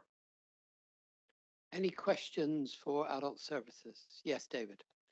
It's a very brief one. Could I ask for a briefing, perhaps involving Sue Osborne as well, on right care, right person in Somerset and how it's actually going? It's quite an important issue nationally, and I'd just like to understand where we are on it in Somerset. Mel has answered yes. So it's the withdrawal of police frontline support to mentally health. Yeah, that's absolutely. Yeah. Lee Redmond. Thank you, Chair. It's just it's not necessarily a question. I think it's important. Too often we spend a lot of time at these meetings criticising what was going on. It's just, I think it's an important point I'd like to make. Within the last couple of weeks, I've had a need to have some support. My mum has been poorly, and I just wanted to commend that care that was provided for her and the support. The rapid response that came out after she was in hospital and worked amazingly well. I was aghast at how fast things were put in place to allow her to maintain her independence, and I think it goes to show that how good things are. If it's like this further along the line, then I really appreciate it. But I just wanted us to commend the work of our teams in the hope to maintain independence and to keep our less young people out of hospital for as long as possible and living in the way that they want. So just a thank you, Mel. Thank you for the feedback, Councillor Redmond. I'm sure that actually reflects the general customer feedback that we get across the service is very, very positive, and I'm sure Mel will pass that on to her team. Thank you. I can't see any other hands, so we're asked to note the report. We move on to 17.2, which is the annual report, the lead member for transformation and HR. which is Theo. Thank you very much, Chair. I'm pleased to present the annual report for the lead member for Human Resources and Transformation. First of all, I want to say thank you very much to my predecessor, Val Keach, for the work that she did in this role and in her previous role, and the work that she continues to do as an associate lead member supporting me. This is a very short report of a very important area, covering a number of sections. We start with the progress of the council since vesting day. Work continues to turn the new Somerset Council into the new Somerset Council, as one of my colleagues tries to stop us calling it. We have so far delivered approximately £17 million of savings. That will be the case as of 31st of March this year. We have another 9.7 million already committed for delivery by the 1st of April 2025, and a further 3.9 million of local government reform enabled savings have been identified. Cumulatively, it means we are on track to deliver the saving of at least 20 million by the 1st of April next year. However, it is clear that because of the financial emergency, we're going to have to go further and faster than had previously been anticipated. I'm delighted that there is so much interest, that there has been so much interest at this meeting in transformation. We will be going to the Scrutiny Committee for Corporate Resources on the 7th of March. And we will be discussing with the scrutiny committees how they wish to be engaged in that process, because it is right, it is vital that the whole council is engaged with that process and that the scrutiny committees are engaged in that process, because it is fundamental to the future of this county and of Somerset. Other areas covered include the local community networks, which were set up about 8 or 9 months ago now. They started having their first meetings. They're now in round 4 or 5 of meetings, and across the county there have been some very interesting results. Many of them have started really taking the opportunity that they create to start setting up working groups and deliver real progress for their areas. Others, I believe, will have the opportunity to learn from the more active and successful of them. I think they're a very innovative tool for our communities to work together, and I look forward to seeing further results from them in due course. There will be time to review the LCNs, their boundaries, function and composition, but I think it's premature to do so now, as they still need a bit of time to bed in. I must touch upon our work with the city, town and parish councils. It is a phenomenal reflection of that part of our civic life and our communities that so many city, town and parish councils have been keen to engage with the asset and service devolution programme, particularly sped on by the financial emergency, and I look forward to Somerset Council doing everything it can to strengthen that sector, working in partnership with the city, town and parish councils going forward. Touching upon the VCFSE sector, and I'll try and get those letters the right way round. I'm heartened to note that one of the earlier decisions made in my tenure was the executive decided to agree a 3-year funding deal with the VCFSE sector, with CAB Somerset, CAB West Somerset and with Spark Somerset, to ensure that those organisations were on a more secure footing going forward. Finally, touching upon the HR section of the portfolio, our staff are, as have been mentioned already today, the most important part of this council, of what we do for our residents. I have to say a huge thank you to all our staff for the work that they do, for the dedication that they show, particularly as they have been experiencing a great deal of uncertainty since before the election, since the unitary process started. They have all known that the structure and shape and size of organisation would change, and I want to say just an enormous thanks to them for that.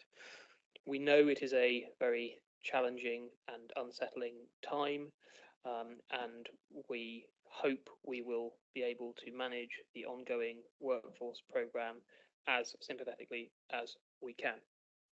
That concludes my introduction to my report. I'm happy to answer any questions. Any questions for Theo? Yes. Thank you, Chair, and I'll echo Theo's remarks about our staff. I think we've talked about them a lot in here today, possibly not as much as we could have, but I think we all recognise the value that they bring. My first question is really around a particular subset of our staff, and thank you to Dawn and the officers who provided me with answers about our apprentices following the executive committee. I hear that we're adding extra support for our apprentices in these uncertain times, but just wanted to make sure that we are using our apprentices and are thinking around transformation and what we'll be able to achieve going forward if we're using the apprenticeship levy effectively now. Let's not use whatever is going to happen over the next 6 months, 8 months as a reason to stop the great work that's been done on apprentices, both in this council and predecessor councils, because those people and that training is going to be what creates our workforce of the future. So my ask to you is to make sure that we have one eye on our apprenticeship and our apprenticeship levy spend in everything we're doing with transformation. And the other question really is around transformation. We heard the chair of scrutiny, the chair of audit talk about transformation coming back. There was reference to the scale and pace concerns that the auditors have. It's coming to scrutiny place as well, and I'm sure those who sit on scrutiny adults and children's and all the other scrutinies also want their piece of the pie. It's really important as a council we use the resources we've got to make that work, but how are we going to effectively deliver that scrutiny without overloading both our officers and our committees? Is there a reason to look at actually having a transformation committee in the same way that effectively worked with scrutiny of the local government reorganisation process many years ago? Thanks. So I will, of course, take on board the comments about apprentices. It's absolutely essential as we look at our workforce going forward that we have that. We bring on new talent, we're able to recruit and retain and bring on talent and keep our workforce growing and developing, and that's important not just for Somerset Council as an organisation, it's important for Somerset as a community as well. So I'll take that point on board, is well made. In terms of the scrutiny arrangements for transformation, the first conversation I think we want to have with the scrutiny committees is exactly that. It is how they wish to be engaged. I was briefly a member of the LGR scrutiny committee in the first year of this council, and that's a model that we haven't looked at the moment, but I think it will depend on what the conversation is with those scrutiny committees. I think the challenge would be of setting up a dedicated scrutiny committee would be getting the input from the other scrutiny committees. I think it's really important that we have that focused input from adults, from children, from place. So I'm not convinced that that is the right model, but I look forward to those discussions with the chairs and other members of scrutiny committees about how we can ensure that they are engaged, because be in no doubt, I am acutely aware of the importance of making sure that they are engaged throughout the process as it develops over the next months and indeed years. David Mansell. Thank you. My question is in relation to the LCNs, and in particular the membership from the community sector, which we have, and I have to say in our area we were in some ways a little bit disappointed because there were community sector core members appointed. And yet they're from groups they're Somerset-wide groups, but they're not ones known to be active in our area. And the reality is, I don't believe they've attended. And the surprise was that there are active local groups and they weren't invited to be active to core members. So could I request that there be more local involvement with their selection, please? Yeah, I absolutely think that's one of the things that is going to be on the agenda for the review of LCNs when it is conducted. As I alluded to, we do need to have a look at the composition of them, and who those voluntary groups are and how they are decided upon is a really important thing that we do need to look at when we conduct that review. Okay, are there any further questions? If not, we're asked to note the report. We move on to item 18, which is report of the 5 scrutiny committees. I know that when we did the chair's run through, it was pointed out this always comes in the twilight of any meeting, and we'll see whether we can move it up the order in anything coming forward. But is there any questions for Lee, Martin, Gwyl, Bob or Jill? Yes. Thank you. I raised it last time and I'll raise it this. I think our scrutiny committees do such fantastic work and they are the main challenge to this council. For me, this still doesn't cut it, the reports generally. And I'm just wondering if you're going to cut it down to a minimum, whether you just put links onto the committee meetings so people can have a look at them, because that's basically all we've got here. And my second point was actually to Lee, actually. I see that Eileen Tipper has finished. I'd just like to praise Eileen, but also to say she's an absolute fantastic example of how helpful co-opted members are. She's done it for a number of years. All of her comments were straight to the point and pertinent, and I really valued every contribution she had. And I think she's an absolute advocate for how much this council can get out of independent members. Lee, if I've stolen the thunder, I'm sorry, but I feel quite strongly that Eileen's done a fantastic job. Lee. Thank you. It was something I was going to mention, Chair, but it also gives me an opportunity to chew in something else. So you're right, Eileen was a value to me in my years as because she was on the Children and Families Scrutiny Committee as long as I have been, and that's from the beginning. And you're right, her comments and support were good, but it helps me make a request now. Obviously, there are spaces, we have co-opted spaces on our committee still, looking for governors and other, but in the same way, both the Vice Chair and I would be welcome anyone that can contribute to the level that Eileen did onto our committee. We will find a way to shoehorn you in, purely and simply because, and with all due respect, not every member of my committee is as active as Eileen was. So if they were all that active, then we would be a lot better in scrutiny. So as always, the advert is please, if you're on a governing body or any work with any schools, please feel free to signpost people to our committee. Thank you. Gwyl Wren. Thank you, Mr. Chairman. As Chairman of Scrutiny for Communities, I just wanted to pay tribute to the work of the staff. We had a meeting last week. The whole budget is coming in under budget. I think it's £300,000 under budget for the year, which is a tremendous tribute to Chris Hall and all his team. This is against a backdrop, of course, of trying to fit together 5 councils together. They've also had to contend with the issues of dealing with the proposed savings, thinking the unthinkable, I think, as Chris Hall said to me once, in relation to a lot of services which they cover, which are non-statutory. And so the work they've done in order to help preserve and protect services by devolution and other things needs to be recognised. And so I do that. Thank you. Thank you. Jill Slocum. Thank you, Mr. Chairman. I just noticed that you rushed past me. You just went on to the next one. It's okay. I'll remember. I just wanted to say to you that the scrutiny is a really powerful committee to be on, and I don't think perhaps members realise just how powerful. You can see our report. We did have a meeting the week after, but unfortunately it's not here. But we have overturned, we've written to the Secretary of State to overturn the decision about Yeovil Hospital. And I want to thank the staff who've helped me considerably. Mel, who's wonderful, and I'd like to thank my deputy and Councillor Bruce, because her persistence, she's not there, sorry, she's not, her persistence with going forward to actually overturn the decision that was made at the Integrated Care Board on the 25th of January to close the hyperacute unit in Yeovil and have this service provided at Musgrove.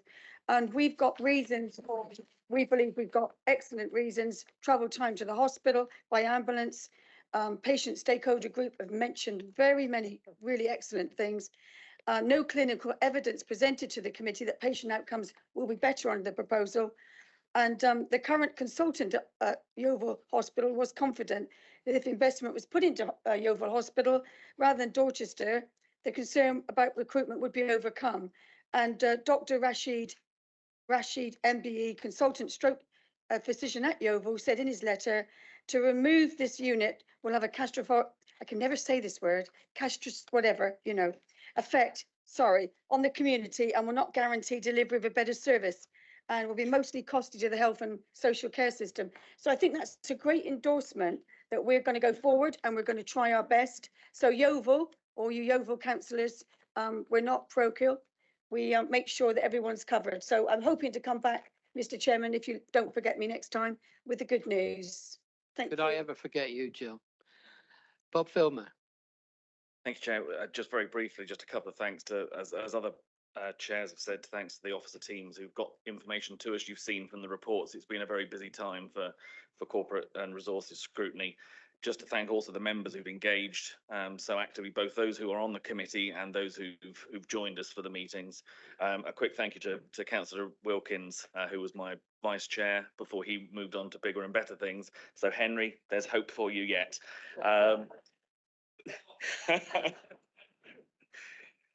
But again, also just finally to thank also Councillor Lechon, who I think has had a better attendance at my committee than a lot of the committee members have. And your input has always been helpful. So thank you very much. And finally, Martin. Thank you very much. I'd like to thank the members of the committee and the officers that serve the Committee for Climate and Place.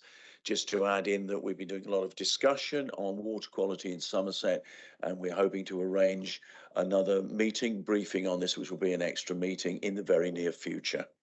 Thank you. Thank you. Yes, Sue.